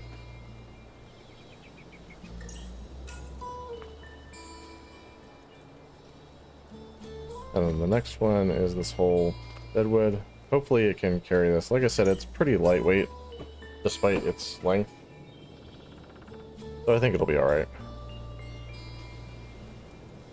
But yeah, so this kind of lets us do mass production. You notice we haven't been jumping down to the sawmill to sell everything. We'll just do all of that at once. When we decide we're ready for it. Actually, since we're nearing... Well, we're not really to the end of the day so much yet. But like, since it's getting later, we should probably do that so we have enough to cover the leasing costs. Because like, if I roll over a work hour, that's going to be about 1,000. I want to make sure I have enough to cover all that. And while we wait for that to come back, I'm going to take a drink real quick.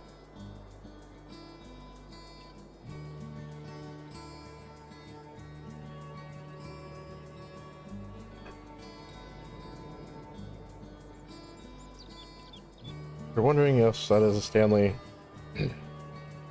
No, this is not sponsored. I just happen to have one. Actually, a gift from my wife, and it does a good job keeping my drink cold. But I do not believe for a second that it would survive a car fire. So that's where that stands. Alright. I really hope it'll just take this. May have connected that in the wrong spot, but seems to be working anyway.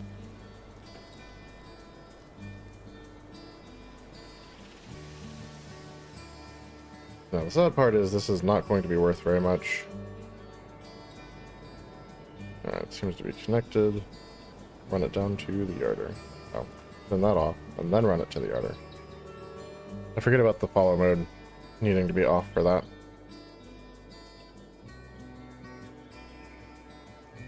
There you go. Pretty easy. But yeah, I mean, you can tell we're clearing out this new land a heck of a lot faster than what we were doing before with the old land. Like, it's going fast.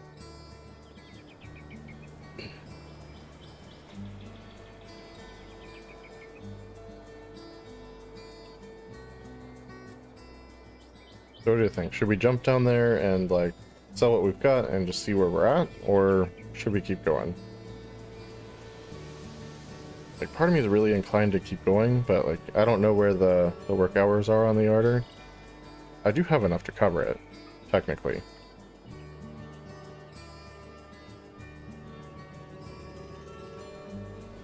Yeah, maybe we'll do, like, one more run on it.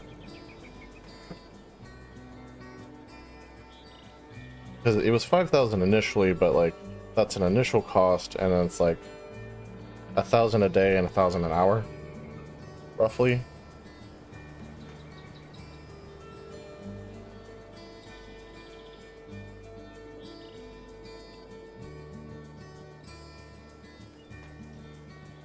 And we can technically cover both, but I don't think we're close enough to the end of the day that the day one's really that much to worry about.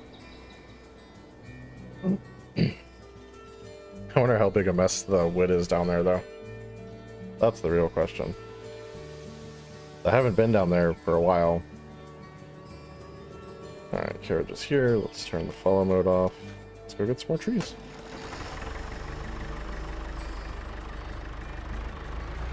Let's just keep going while we got the daylight for it, and then we'll jump down there around nighttime and when the conditions aren't ideal for what we're doing here. I feel like, seriously, look at this. It's already so much clearer than it was when we started. Like a whole spot to turn around.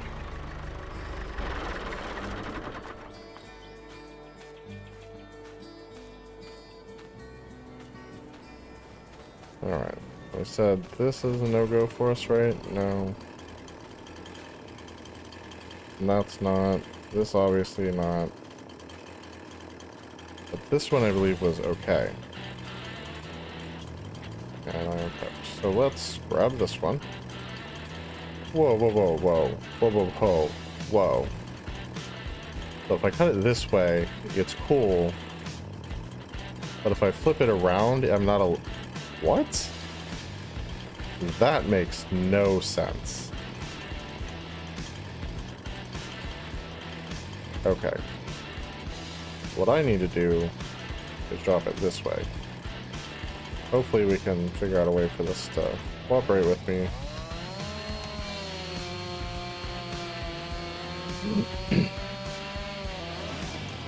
Alright, this is one of the big guys. So we're going to need to branch it, obviously, and then cut it down to size, because there's no way it's going to take this whole thing all at once.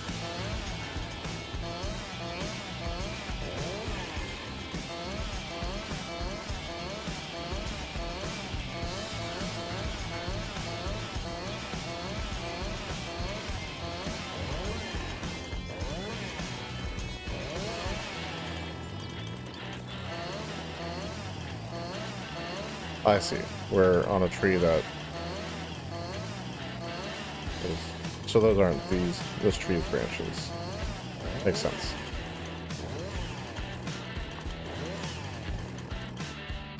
Alright.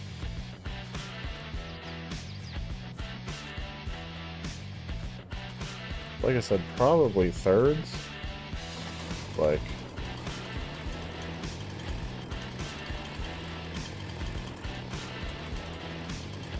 Let's try it here and just see what we get. Alright. This turned out to be... Okay, that's manageable size. Good. But we can take this one just a little bit bigger.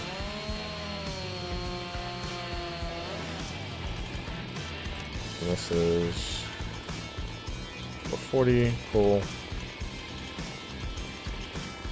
How heavy is this one still? 1.2.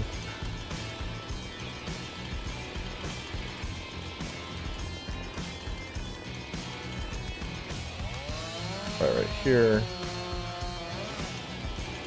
Makes that one 6 something, and this one 6 something. Perfect. Okay. So those should all be manageable for the yarder.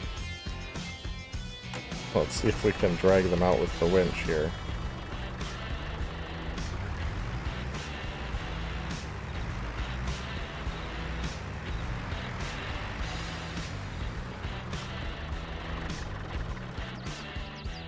Actually, try to anchor it a little bit better. I'm going to drop that.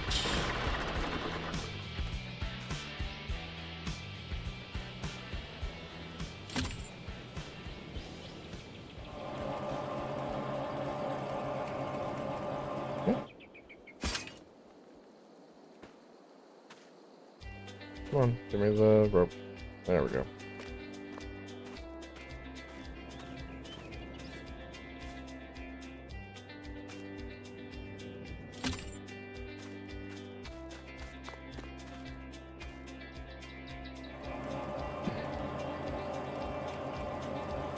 The hard part is that we're dragging it through trees and stuff.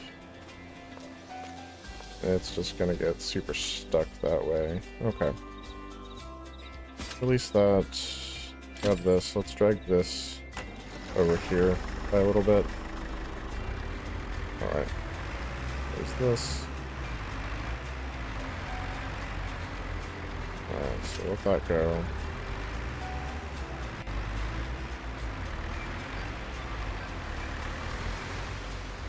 Let's see about moving these pieces kind of out of the way of all this brush.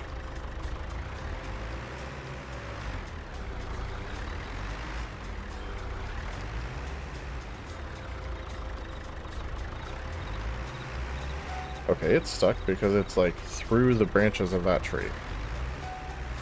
That sucks.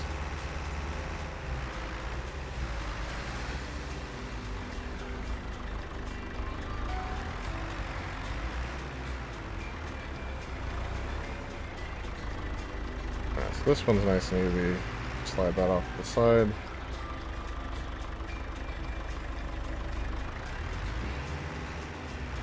And then this one shouldn't be too bad either.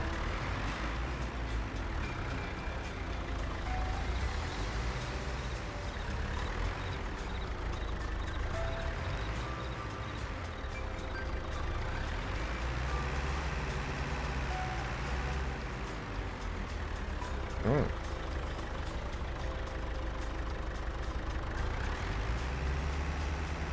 So I guess I'm going to have to just sort of push this one through the tree on the end.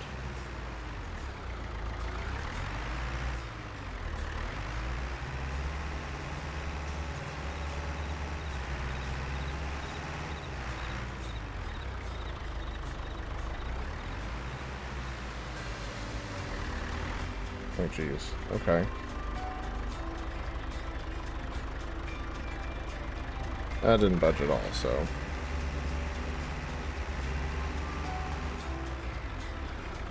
Let's hop out and see what we're looking at here.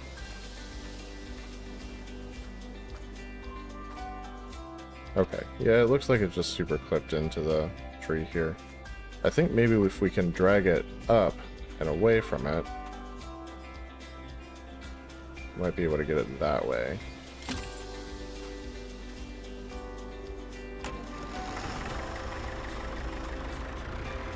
And it's not so heavy that I shouldn't be able to just pull it, even up a hill. There we go.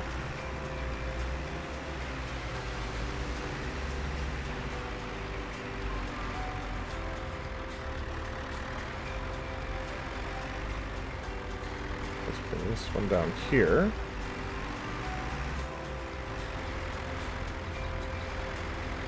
With its sister piece.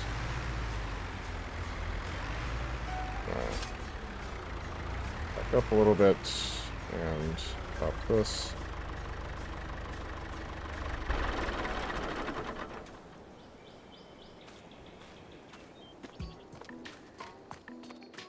These are pretty close to each other. Maybe if I grab this one, I can get both in one go.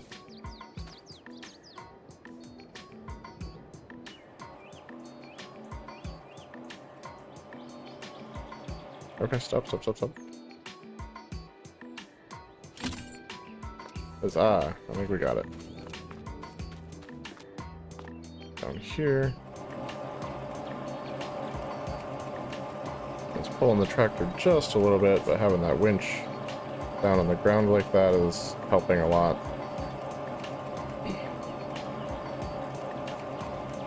Come on, head on over. Run the rest of the tree. There we go. Got it all. That wasn't so bad. I'm gonna be honest, I thought that was gonna be a lot worse than it was. And we might even be able to take these two shorter pieces together. They're both like... Oh, I need to lift the winch. That will help. They're both like 400 something kilograms. It may be too much. But we can try it. That doesn't hurt us to try it. Alright. There's a lot of tree behind us, I get it.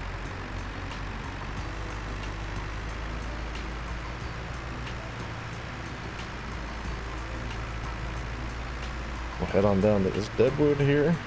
With our mark for where the carriage is at, since I can't look high enough to see it while I'm in the tractor.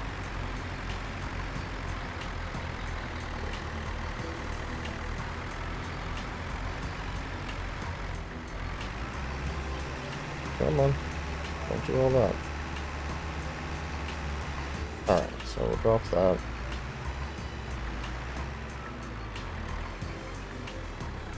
Since it's starting to get a little darker, we'll point this so our headlights are helping.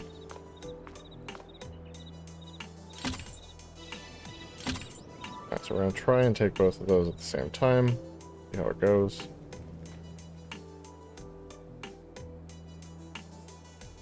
Yeah, it looks like it's going to be alright.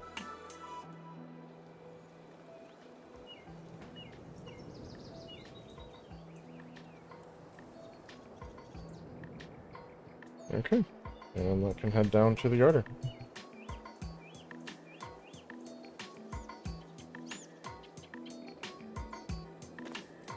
Alright, so this is 600, this is 600. Definitely not going to be able to do both of these in the same run. They'll have to be individual. That's not a big deal though. It's super easy to run the yarder down, or run the carriage down to the yarder and bring it back up.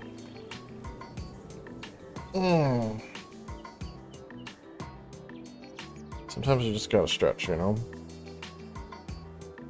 Unfortunately, I don't have, like, the greatest chair ever made. But it does for now. And we'll look at upgrading at some point. I am sure. I could always drag my office chair in here, because it's a little bit nicer, but I kind of need it where it's at for the moment. And carriage back up here. Yeah, so with my original playthrough, I waited a long time to try using the yarder, and it is just so good. I wish I had used it way sooner. I was on the new farmer mode, and they give you a forwarder, like the actual truck with like the little space for maybe like, or if you want to push it 6-meter long logs in the back, and it has the grabber arm, which is super hard to control with a mouse, let me tell you. And I struggled with that for a while to transport the logs until I could start getting some better stuff. Eventually just got like a lumber trailer and hooked it onto my tractor.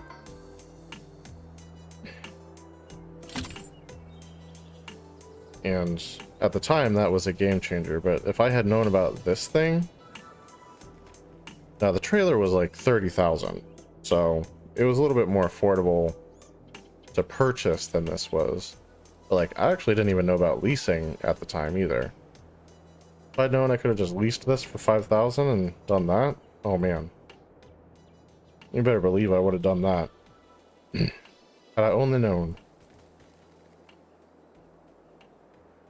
But I did end up getting like a cool semi truck and like the lumber trailer for a semi, so that was really cool. And it ended up being one of my most versatile vehicles on the map, because like I had the lumber trailer, and then I had another trailer for the wood chips that are like a side product of the old sawmill, and I had the flatbed trailer that I used for the containers when I was doing container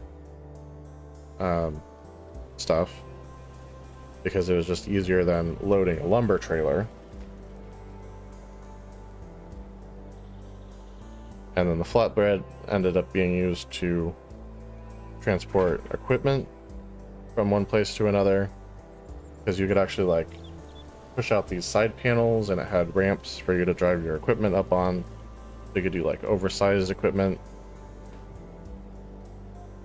Yeah, I was looking at getting like a tank and stuff so I could do cows and milk and water, and I used the heck out of it all the time. Now, I will say it had one issue, and it was the decorative side panels. And it's not the fault of the truck so much as the map, because certain train tracks are a little bit too high out of the ground. And so the aero parts there on the side where that cover the fuel tank, they would get stuck on the train tracks, and it was like super frustrating. Oh, and I need to lift this.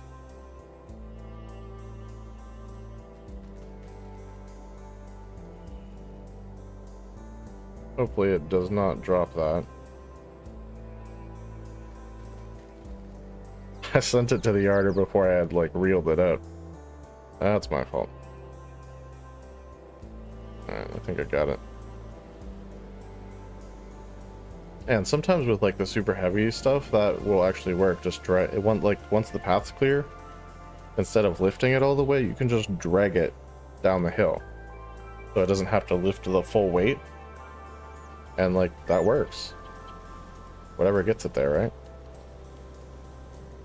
But this map has, or this particular setup kind of has too many obstacles in the way for that to be completely successful, I believe. Alright, so let's bring it back up. I think we might get one more run, like one more big tree or one more run of small trees before we lose too much light to really do this effectively. And once we lose the light, we'll quick travel down to the sawmill and sell off what we've managed to cut so far. I'm expecting that we'll get a decent haul out of it, because like that deadwood we sent down is not going to be worth much, but we've sent down a decent amount of good stuff. I would say somewhere in the neighborhood of between like 10 and 20,000. That the higher end is a little optimistic probably, but If you can't be optimistic, then why bother?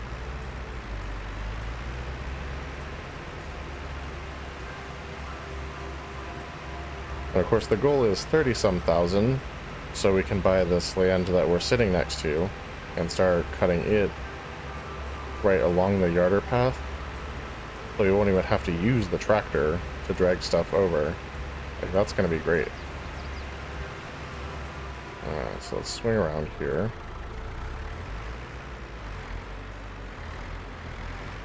Now, I only own up to the road, so everything on the other side of the road does not belong to me. Alright, how tall are you? 23.2. Might be able to do a couple of those. This guy. This is a Ponderosa. Let's go ahead and take it. It's going to be heavy. We're going to have to cut it into several sections. And this will probably be the last one we can do before we don't have the light for it.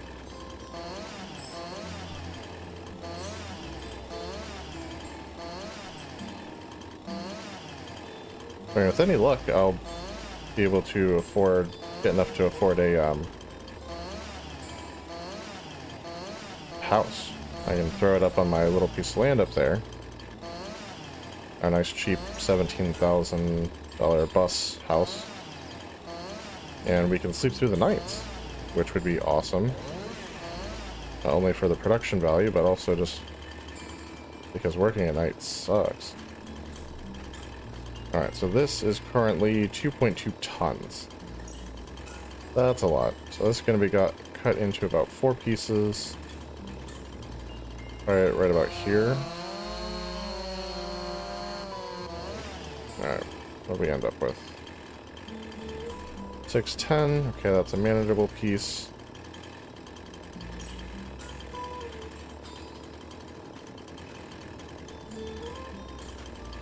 Got that right about here.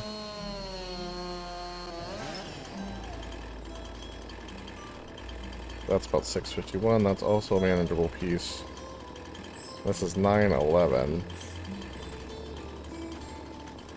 Let's just do that in half real quick.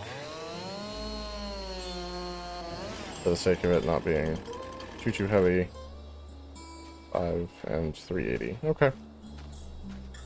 That'll take care of that. And now we just gotta get it winched up.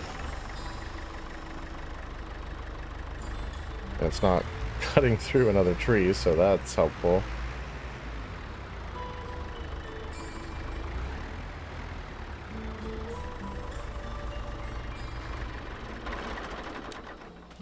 Yeah, we're definitely starting to lose the light here.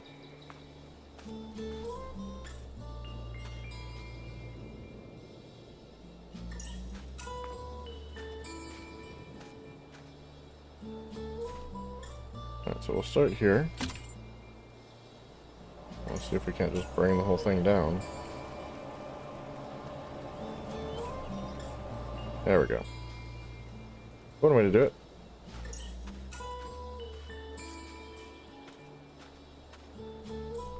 Alright, so we're going to release that. Cut this, and do it all again. Maybe if I pull it from the back, it'll, like, flip it, not do that. Yeah, it'll flip around. That's good.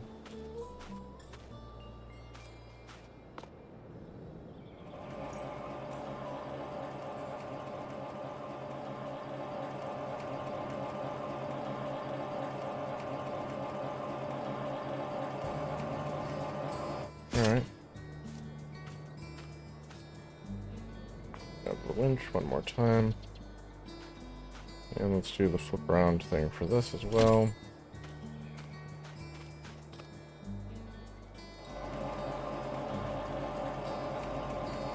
And it should pull this back into position.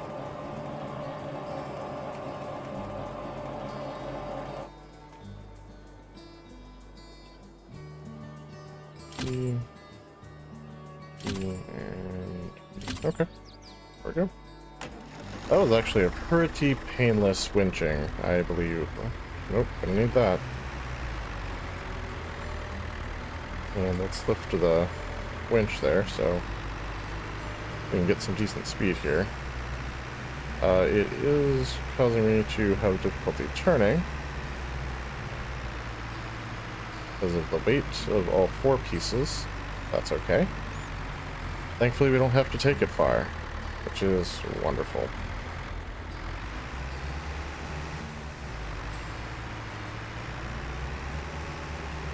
I did want to get a ponderosa in there because it's a pretty valuable tree type when you're talking about just raw lumber. So yeah. It's definitely a good one to grab. If you are doing... There's certain lengths that work really well with the lodgepole though. So you saw that the one we showed, it was the 36.3 meter tall. That's a full-grown lodgepole pine. That works awesome for the 12 meter lengths because you can get 3 12 meters out of it without any like discrepancies. But then you can also get 4 of the 9 meter lengths without any discrepancies, which is also awesome. Because when I looked at the math, it seems like the 9 meters get you the most money for just selling the logs, and the 12 meters get you the most money if you're using containers. And the lodge poles are basically perfect for both. So there you go. Oh geez, this is going every which way. Let's cut those loose. Flip around here so we've got the light.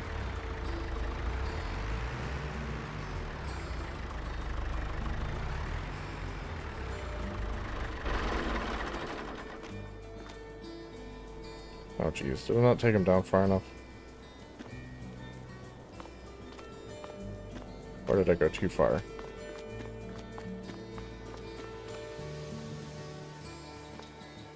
I think I went too far. I definitely went too far. Holy cow. We're gonna have to take him back up the... How the heck did I do that? That makes no sense. Alright, well...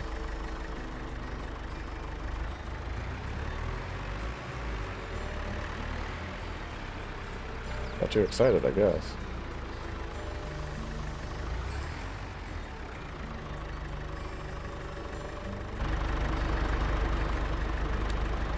Alright, let's see what we can do here.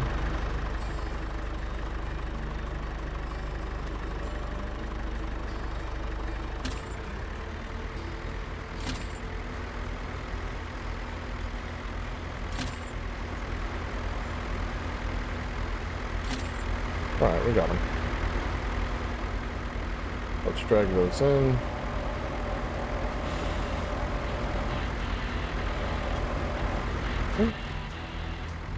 And let's take this back up to where the carriage actually is. After I lift the winch, and we can actually move better. I mean, you can see why I didn't want to do a lot of this in the dark. It's just not conducive to what we're trying to do. I think that is the deadwood tree. That is our marker for the carriage. Like I said, let's flip this around so we can see what the heck we're doing.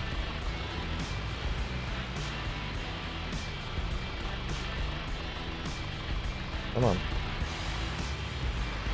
There's that super fun manual transmission. Boom. Up for us. And we will toggle the flashlight, yes. I think all of these, 280, all of these are probably going to end up being, I might be able to take these two here at the same time. Let's try it.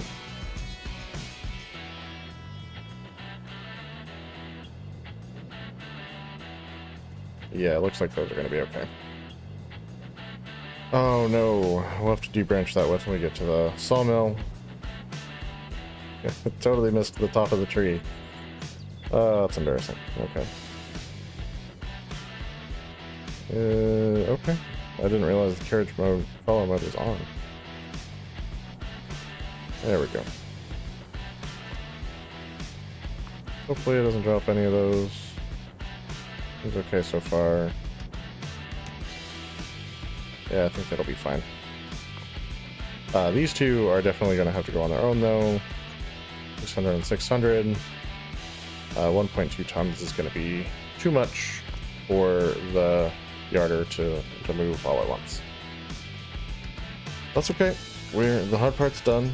Just dragging them over to the carriage. And like, how cool is it that that is actually the hard part? So no longer are we dragging them behind our 50 horsepower tractor all the way to wherever we're going with them. Now we're just flying them over the forest, over the train tracks, over the road.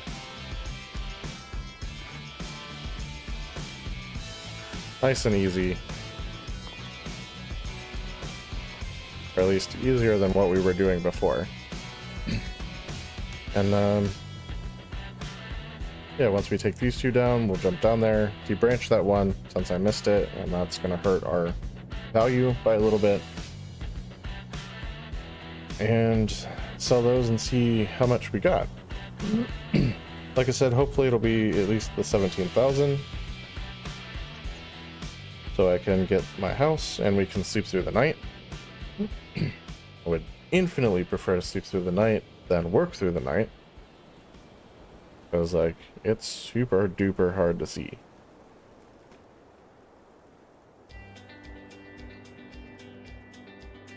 I can't even see the carriage, really. There it is. Yeah, that's... Alright, so disable follow mode. Grab that.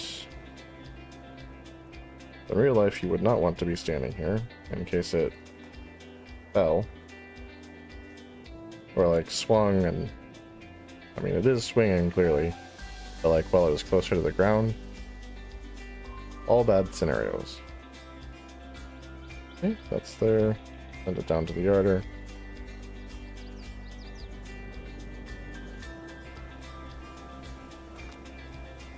Yeah, 95,000 is kind of a lot. But I think it's worth it. Now, if we do get enough in one go to like outright buy this other piece of land, I think that's what we're gonna do, rather than the house, just because like that secures the next piece of land. It's the land that we're flying over. Like the yarder rope goes up this way, so we could cut down all of these and attach them super easy. And if we drug something over here that was too big for the yarder, we could cut it right here. So that it's all good things for getting this piece of land.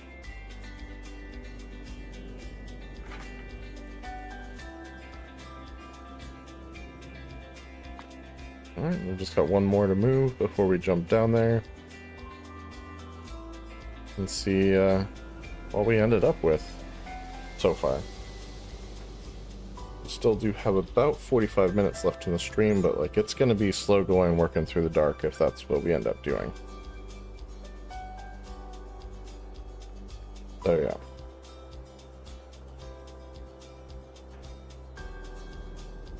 While that's coming up, we can take a look at the land real quick.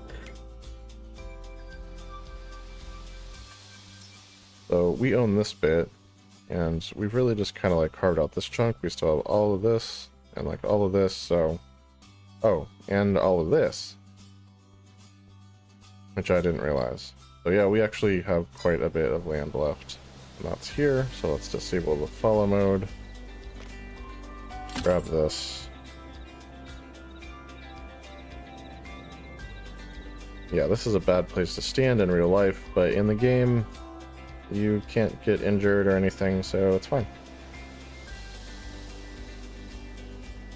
But yeah, if you're doing real life forestry, please do not stand here while it lifts logs. Just don't do it.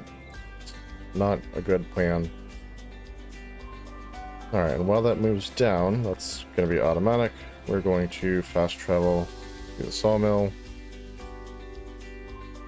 No, down here. You can hear the yarder doing its thing. Jeez Louise, there's so much stuff here. Oh, that's funny. Okay. There we go. I don't know if all of it is over top of the thing here. So we might end up having to, like, bring the tractor down and drag some of this.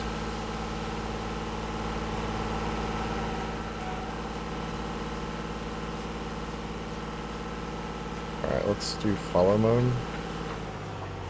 And let's drop it there. Okay.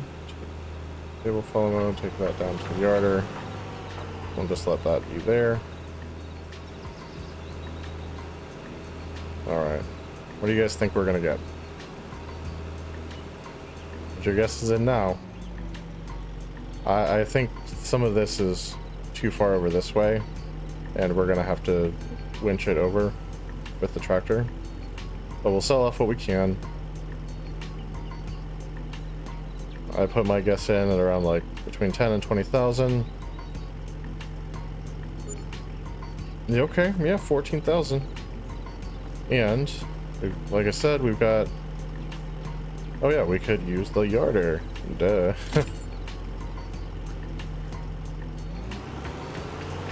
Drag that over.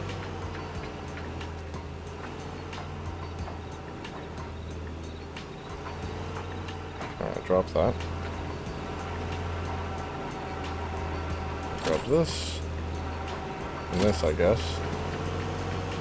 I'll just lift it all over here. Table follow mode and send that to the garden.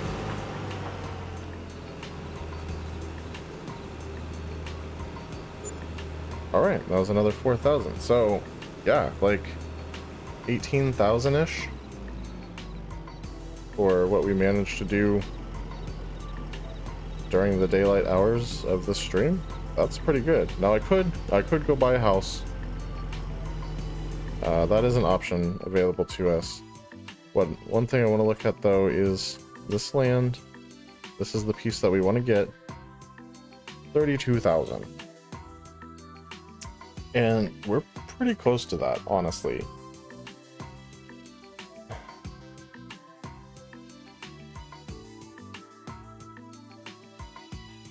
Like the idea of being able to get 20,000 in not even an entire 3-hour stream.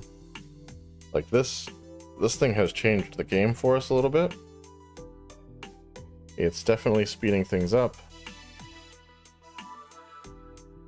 The question is, do I feel like I'd have enough trees left over here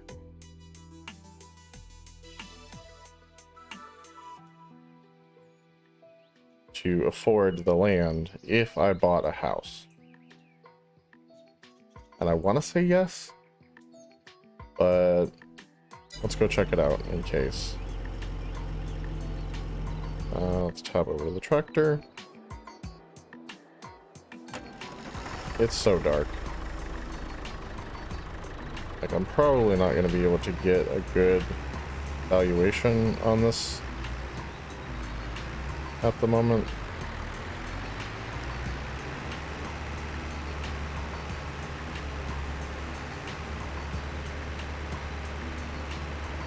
Okay, so we have all of this stuff. I'm going entirely the wrong way. That explains some things. Okay.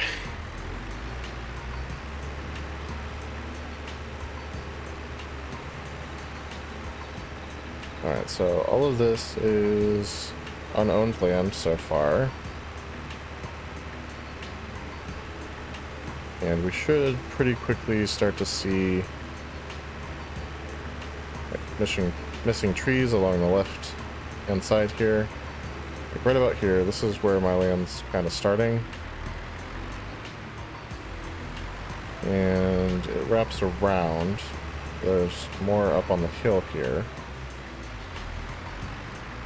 But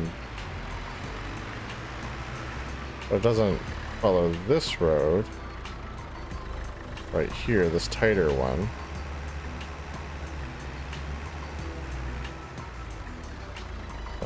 ground. So it doesn't follow this road right here. It actually follows along right here. And everything to the left of this road here is also mine. And the question is, do I think this is going to be enough lumber to get us the 38 or so thousand we need to buy the next piece of land? And I think so. I do think so.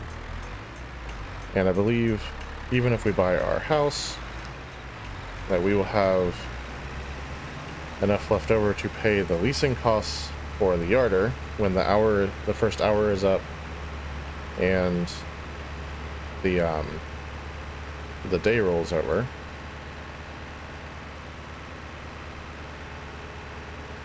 And it'll just be so nice to have a house and be able to work consistently in the daylight. Like, I feel like I just kind of have to go for it. It's not how I planned on doing it. I planned on getting the new land first. But yeah, like I think I just sort of have to. And I know exactly where we should put it. Maybe. I'm debating if I want to put it where the house is supposed to go on this map. So like when you start in new farmer mode, wherever the house is actually right there. You know what? I'm not debating that. I want it up here. I want that space available for doing some farming, because like it's nice. It's not a huge area, but it's nice and flat, which is not something you find super often on this map. So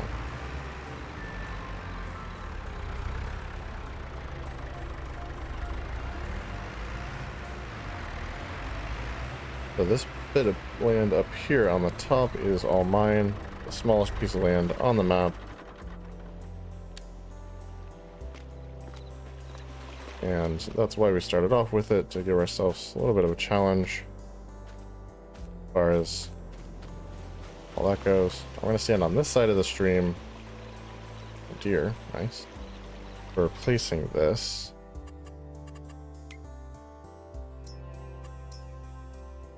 And I'm going to get a nice house, y'all. Like, it's going to be the absolute nicest, most beautiful house that is available to me, and here it is, right here. Alright, so I'm right there.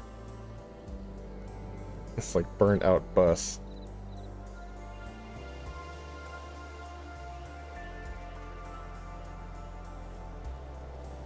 I do kind of love it.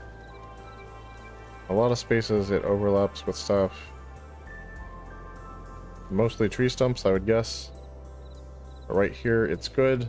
Stream is not super thick or deep here. Do it. Alright. There we go. We officially have ourselves a house. And a tractor and a winch. We're coming right along here. So we got curtains. Like there's a smoker inside. Or maybe that's just like a wood oven, like to keep the place warm. Have a box labeled meal, ready to eat. Okay, so MREs. That's cool. Got a little prep surface here and a bed there in the back. Base B. See if I can see what that is from the other side. Can you go in this? Kinda not really. Okay. Okay, that's more MREs. Yeah, this is home. The most wonderful, beautiful home ever. So we were going to sleep. This will make it November, so We don't want to wake up too early because it'll still be dark, and that's not what we're after.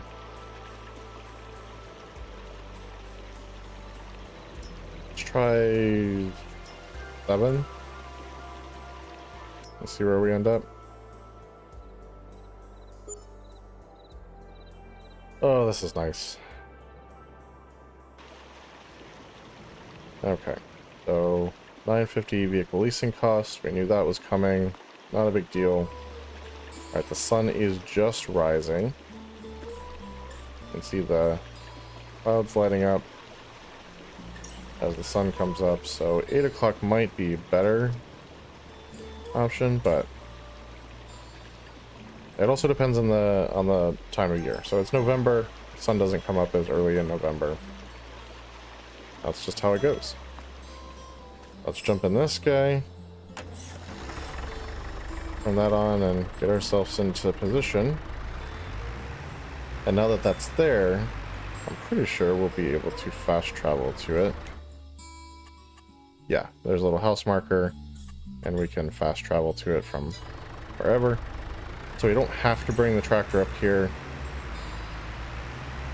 And I think when we start new episodes, we'll be spawning in right there at the sleep point instead of over on the bridge like we have been, which will be nice.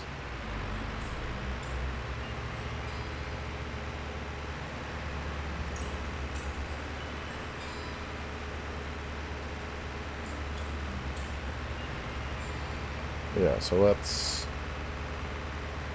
get to wherever the yarder is actually at. I think it might be right about here. About, yeah. Nope, don't want that. I want the carriage to open the follow mode here.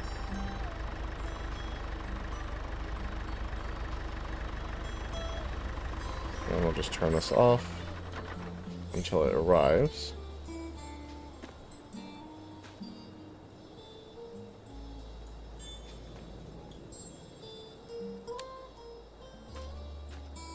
Let's stand over this way so we can get it right over the road.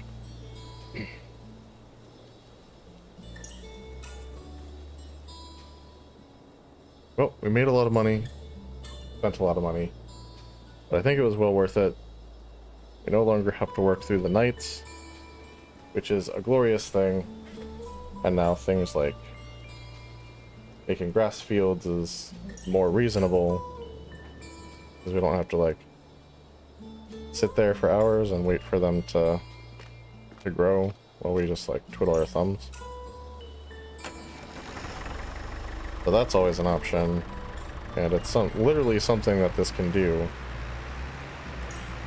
There were a couple steps that it wasn't able to do, which is not ideal,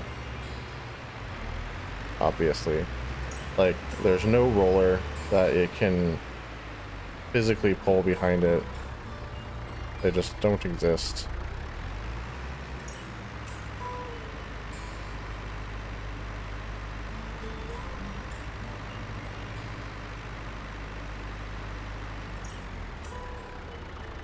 Alright, I think that's about where we need to be.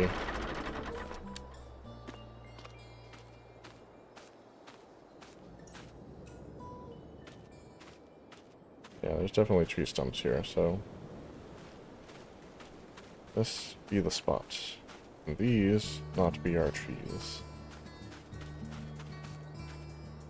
But I tried talking like a pirate. Yeah, that's not ours. Well, sometimes it depends on where you stand, apparently. Not this one. It must have been like right on the line. There was one I cut down a little bit earlier. It was literally just like right on the line. And I found out recently you can do that, which is amazing. I hate those trees. So being able to just like get rid of them, wonderful.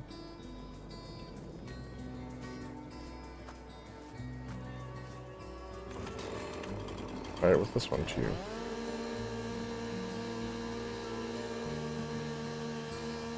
It's not one that I can do that with. No, doesn't appear that I can. What about this guy? Spruce. Very sprucey.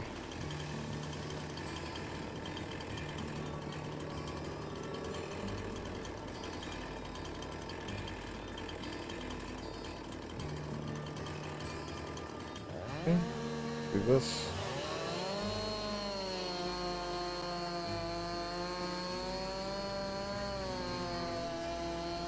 There we go.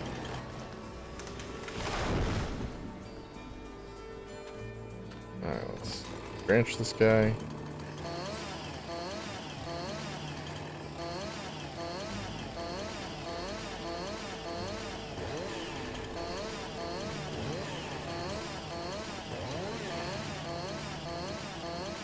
Kind of annoying because the branches from above are in the way of what you're doing below.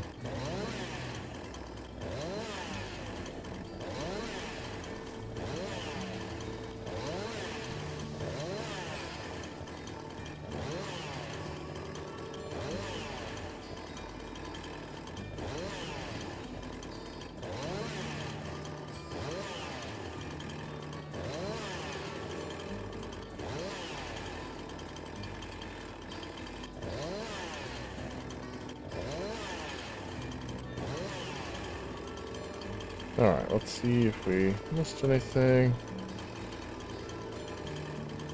Okay, that's from another tree. And it kind of looks like we got it all. Now we're definitely going to want to cut this down, because 2.3 tons is not going to fly on the yarder. Let's try it here.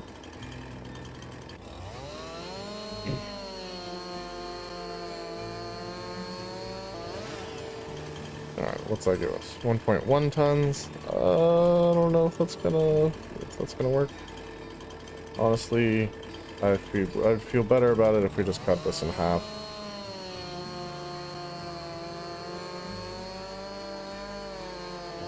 Like, it might take it, it might not. This is just gonna be a lot easier to manage.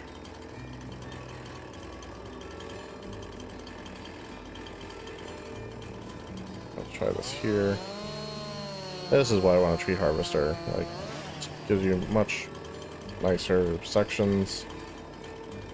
710, but I think it'll take the 710 just fine. I sworn I just saw a branch sticking out. Oh well, it will reveal itself if that is the case.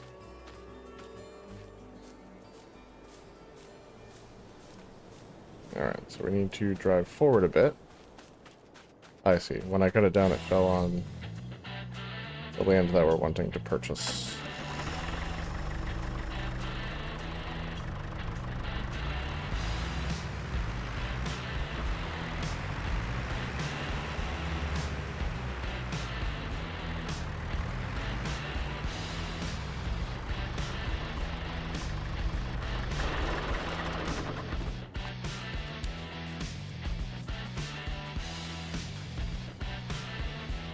Okay, well, that was actually remarkably on point there. So we're going to turn this a little bit more. Like right here-ish. We're gonna lower that. And let's grab this rope.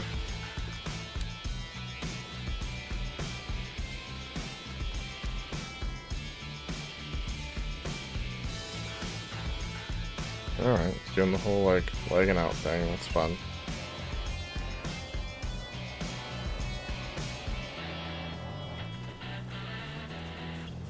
Put down here so we can see when it gets to the winch.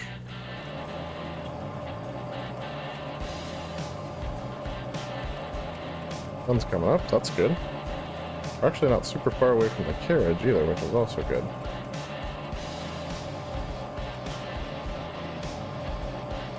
Okay. So we can release that. Grab the rope again. Head up this direction.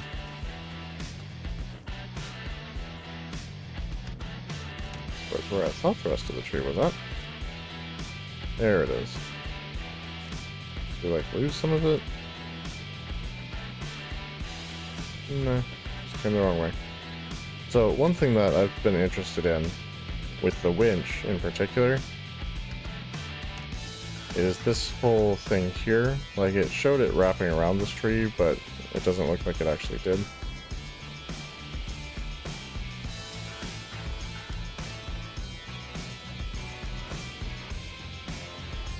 So I was just kind of curious to see if it like rerouted itself to a more efficient path, or if it would actually wrap around the tree. And it looks like it does actually reroute, which is great. Just stuck on something because it's pulling my tractor up.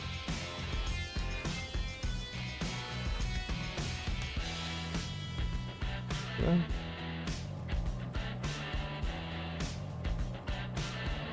It's heavy, I guess.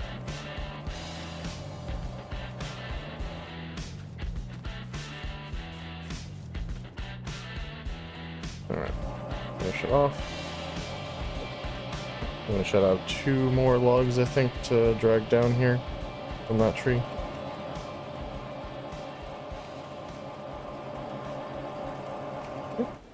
Place that. Grabbing the next rope.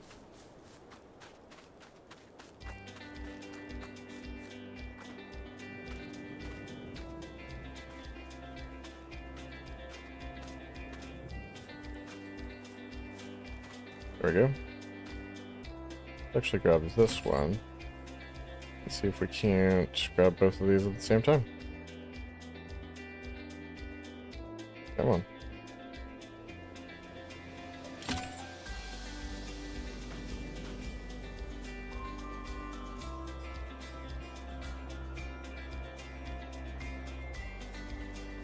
So this is going to be the heaviest part.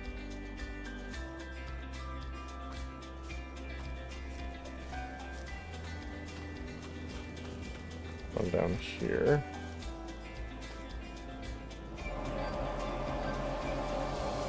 Hopefully with these other 2 tree pieces here, it'll help like anchor the tractor a little bit.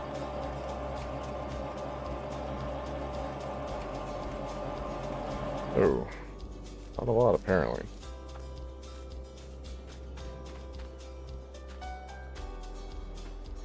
Aha.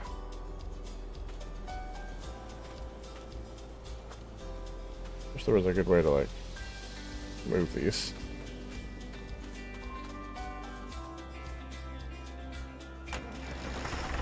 See if I can yank them to the side here.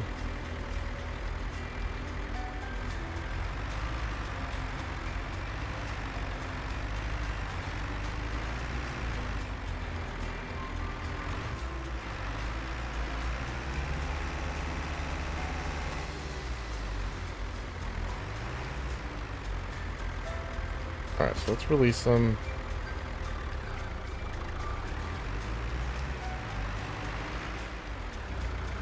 We're gonna go up here and kind of push them off to the side.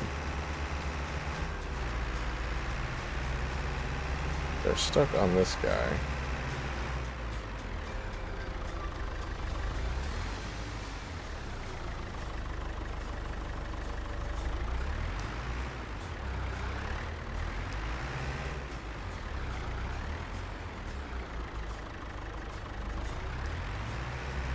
There we go.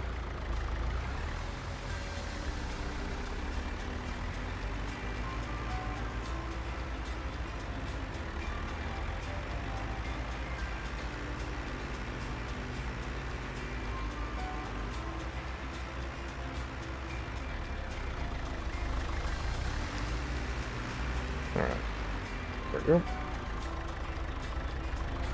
Back up a bit. Up this.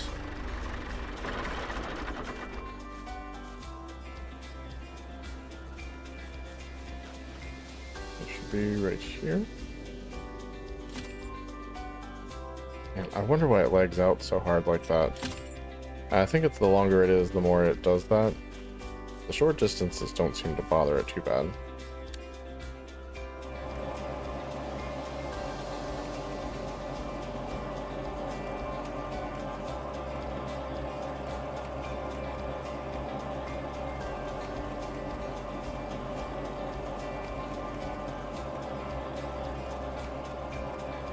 Here they come.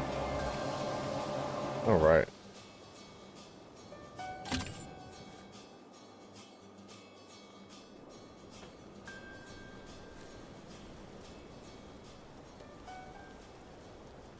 There we go.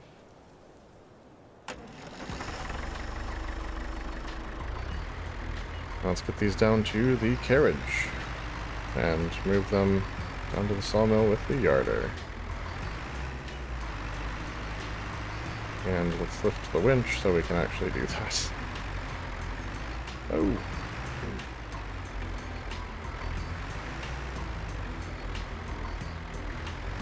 We'll drag this further to the side.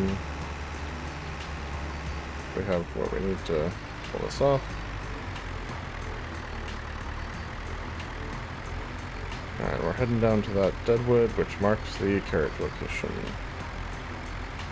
Don't want to overshoot again.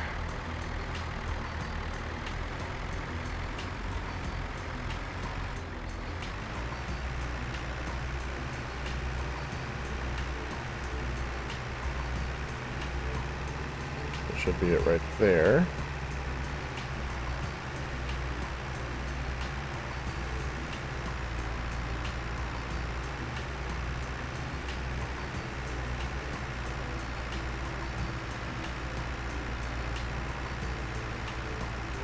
Alright, there we go. Pop those off.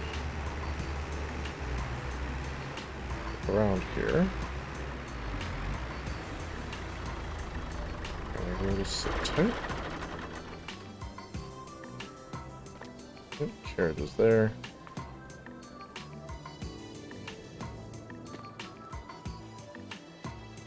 Alright, how heavy is this guy? 710 by itself.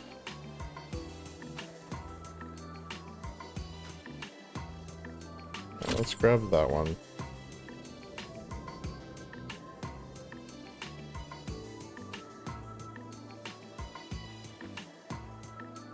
Nice long piece. A weighty piece.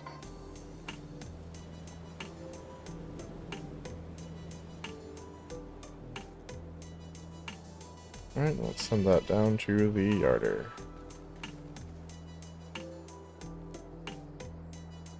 So that's a good thing to note. Technically, I could set this up where the yarder is on top of the hill and the rope goes down to the sawmill if I can find a tree to connect it to down there. But then I wouldn't be able to do this trick where I just hit X and it carries the tree all the way down to where the yarder is at. And it is convenient to be able to do that, so.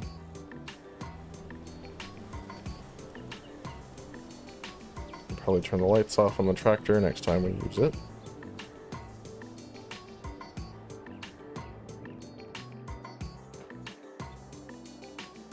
I think we might have, once these are all down there, we might have time for like one more tree.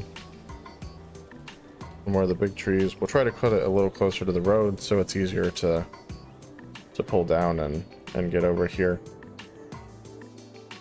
And then we'll probably jump down into the sawmill and sell those off and see where we're at.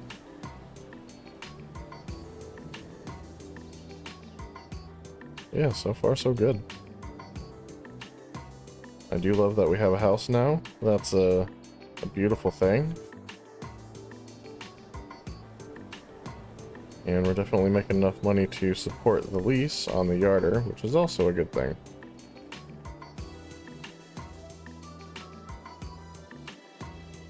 Cost us about 6,000 so far. 5 for the initial, and then 1 for this second day. Right, so let's disable the follow mode. And grab this. Yeah, it's nice and easy.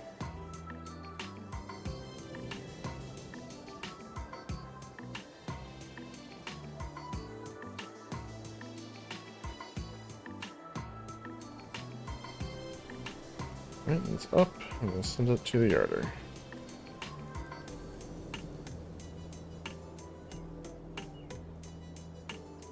And there it goes. running down the line there. This is such a cool system. I love that we have things like this in real life.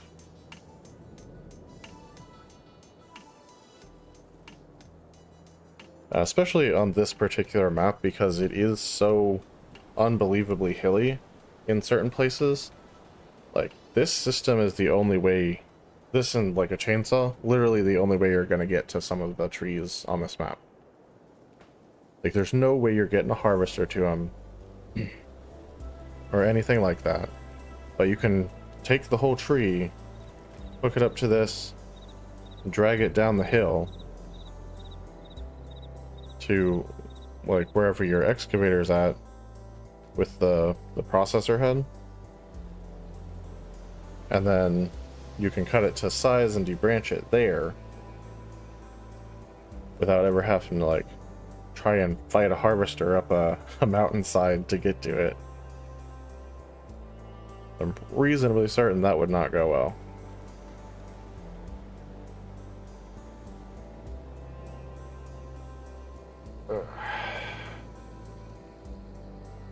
Waiting for the carriage to come back. This guy is 600, 500. I can try and get it to take them together. I don't think it's going to. But yeah, I mean, it doesn't hurt to try. Doesn't hurt to try. I'll waste a minute or two. It's not a huge deal. Come on. Alright, it's above. Turn off follow mode. Alright, let's try it. Stand there.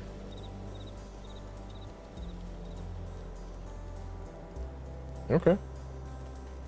Looks like it's gonna take him. Like, worst case scenario, we wasted a couple minutes just trying it and it not working, and then we'd have to like redo it.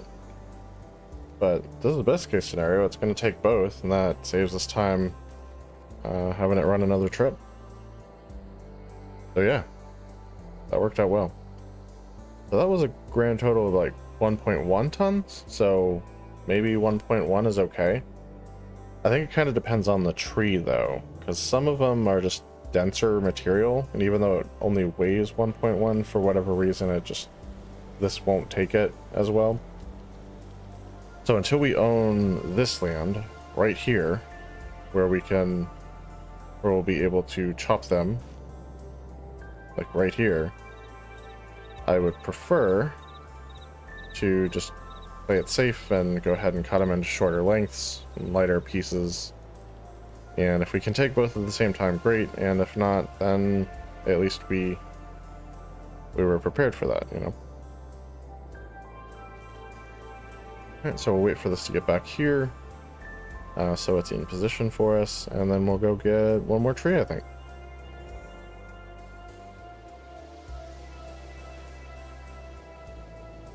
Yeah, this is orders of magnitude better than the system we were doing before, and I'm so glad, like so glad that it is all set up now, and that we have a house. Like, how great is it that we have a house?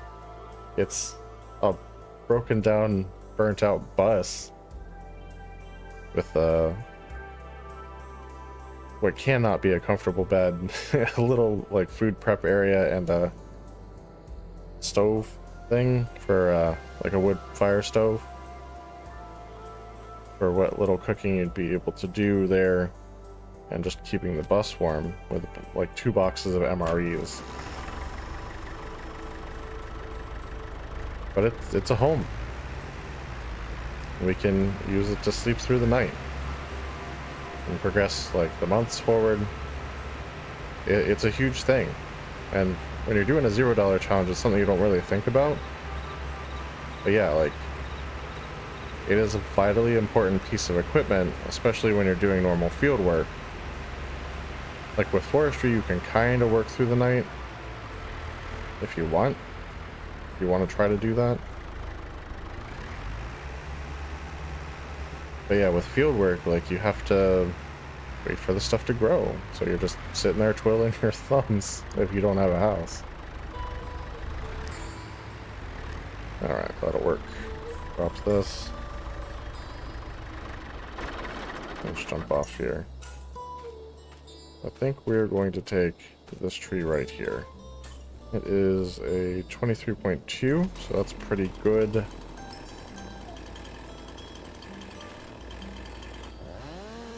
We'll see how much it weighs once we cut it down, and kind of go from there as far as sectioning it up. 1.1 ton.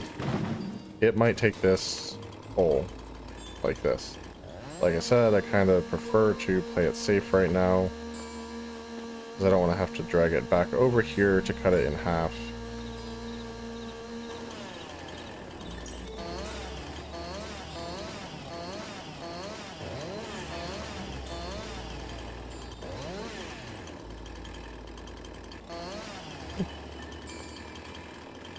Now, when we cut it, you're not going to want to go right in the center. They go a little bit more uneven, because the bottom is always heavier than the top. Like, just always. Alright, so that's now 505 and 546. That was a pretty solid cut for distributing the weight. I could probably get a second tree in this run, so let's grab this one.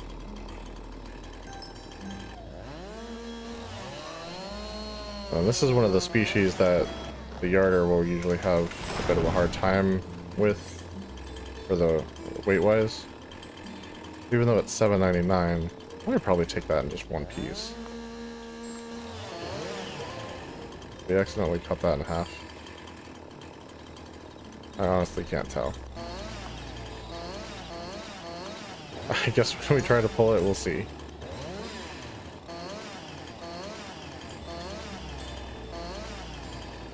Alright. Jump up here. Grab the rope.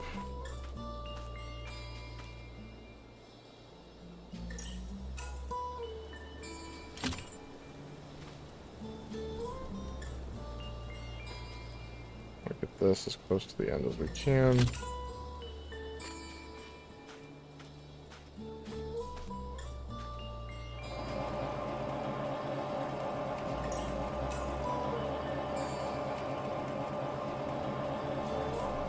We can try to take the two logical pieces at one time. The other one, I'm pretty sure it's not going to take with anything else. That's probably going to have to go by itself.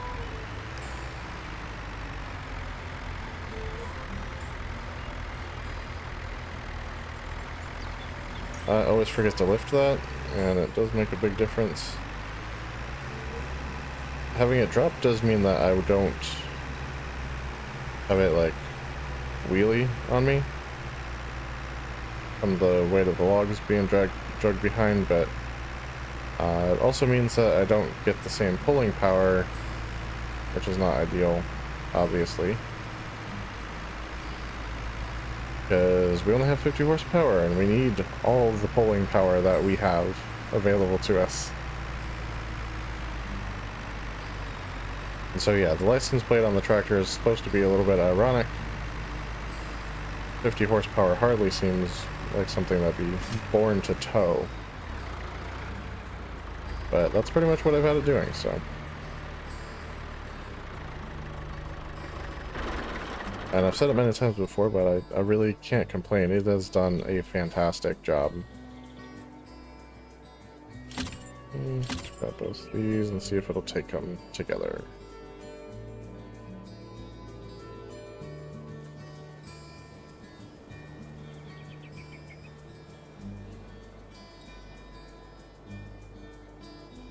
Looks like it might just.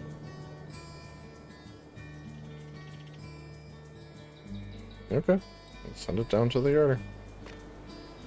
Well, it saves us some time.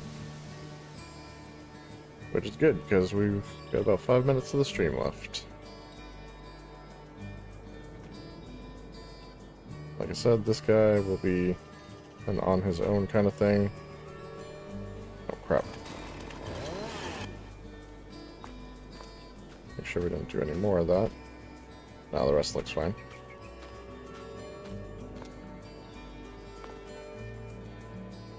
Alright. Making its way down there. You can see it on the little white dot on the mini-map moving. That's the carriage. Making its way down to the yarder.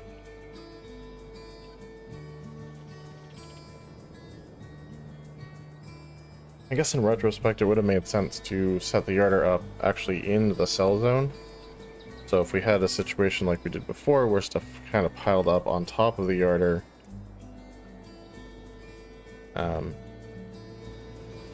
it would still be in the cell zone. But it wasn't that hard to use the yarder to just drag it over a couple feet so it was in anyway. But honestly, I think it worked out fine. And yeah, the great thing about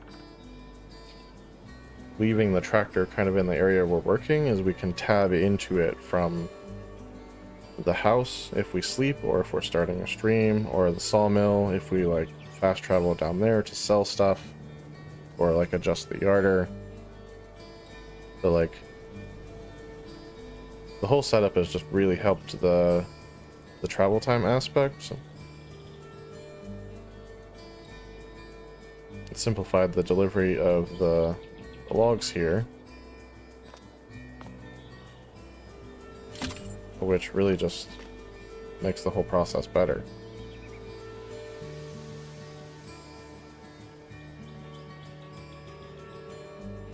There we go.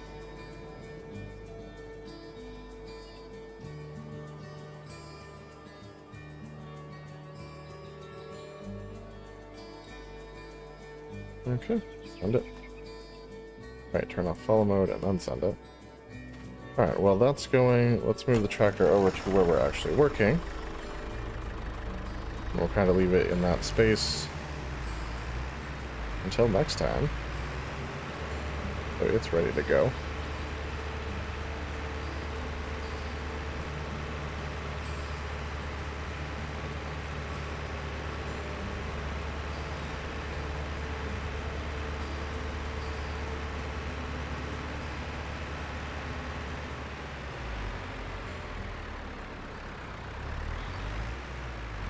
Alright, so we'll just kind of set it here. And let's fast travel down to the sawmill.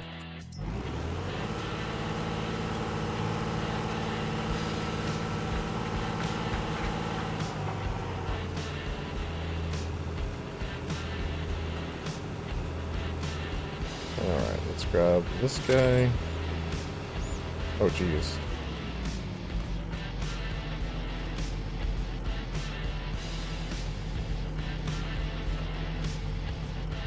Okay, let's move that down a little bit.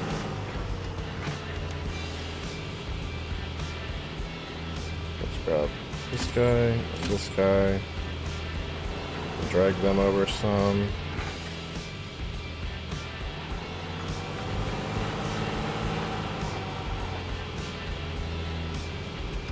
Alright, I can get it, which is great.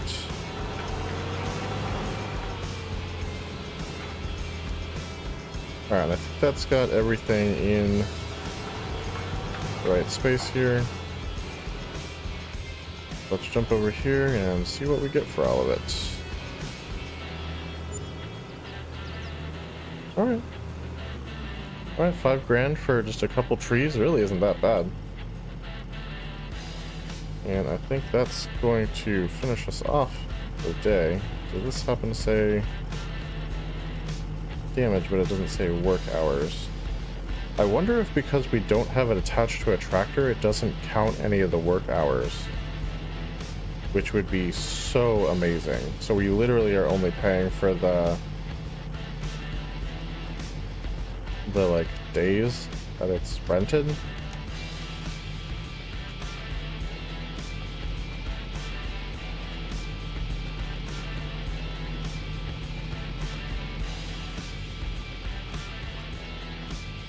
I do love that it just like anchors itself once you put that rope in place.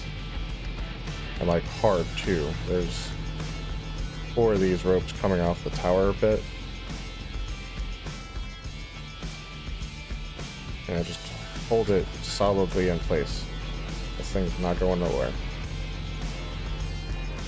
Gotta love it. Alright, so let's jump back to the house. This is pretty much where we're going to start off during the next stream, I'm pretty sure. I love that I call this a house, but it's just a bus. So good. But it's home for now. And yeah, that's gonna do it for tonight, guys. It is a little past 10, and that is when we typically end our streams, so let me pop up that outro that I promised you all. And we'll call it a night. Thanks for watching, and we will catch you guys again next week for more Farming Simulator on Tuesday, and obviously we've got some RimWorld coming up on Thursday. So, see you then.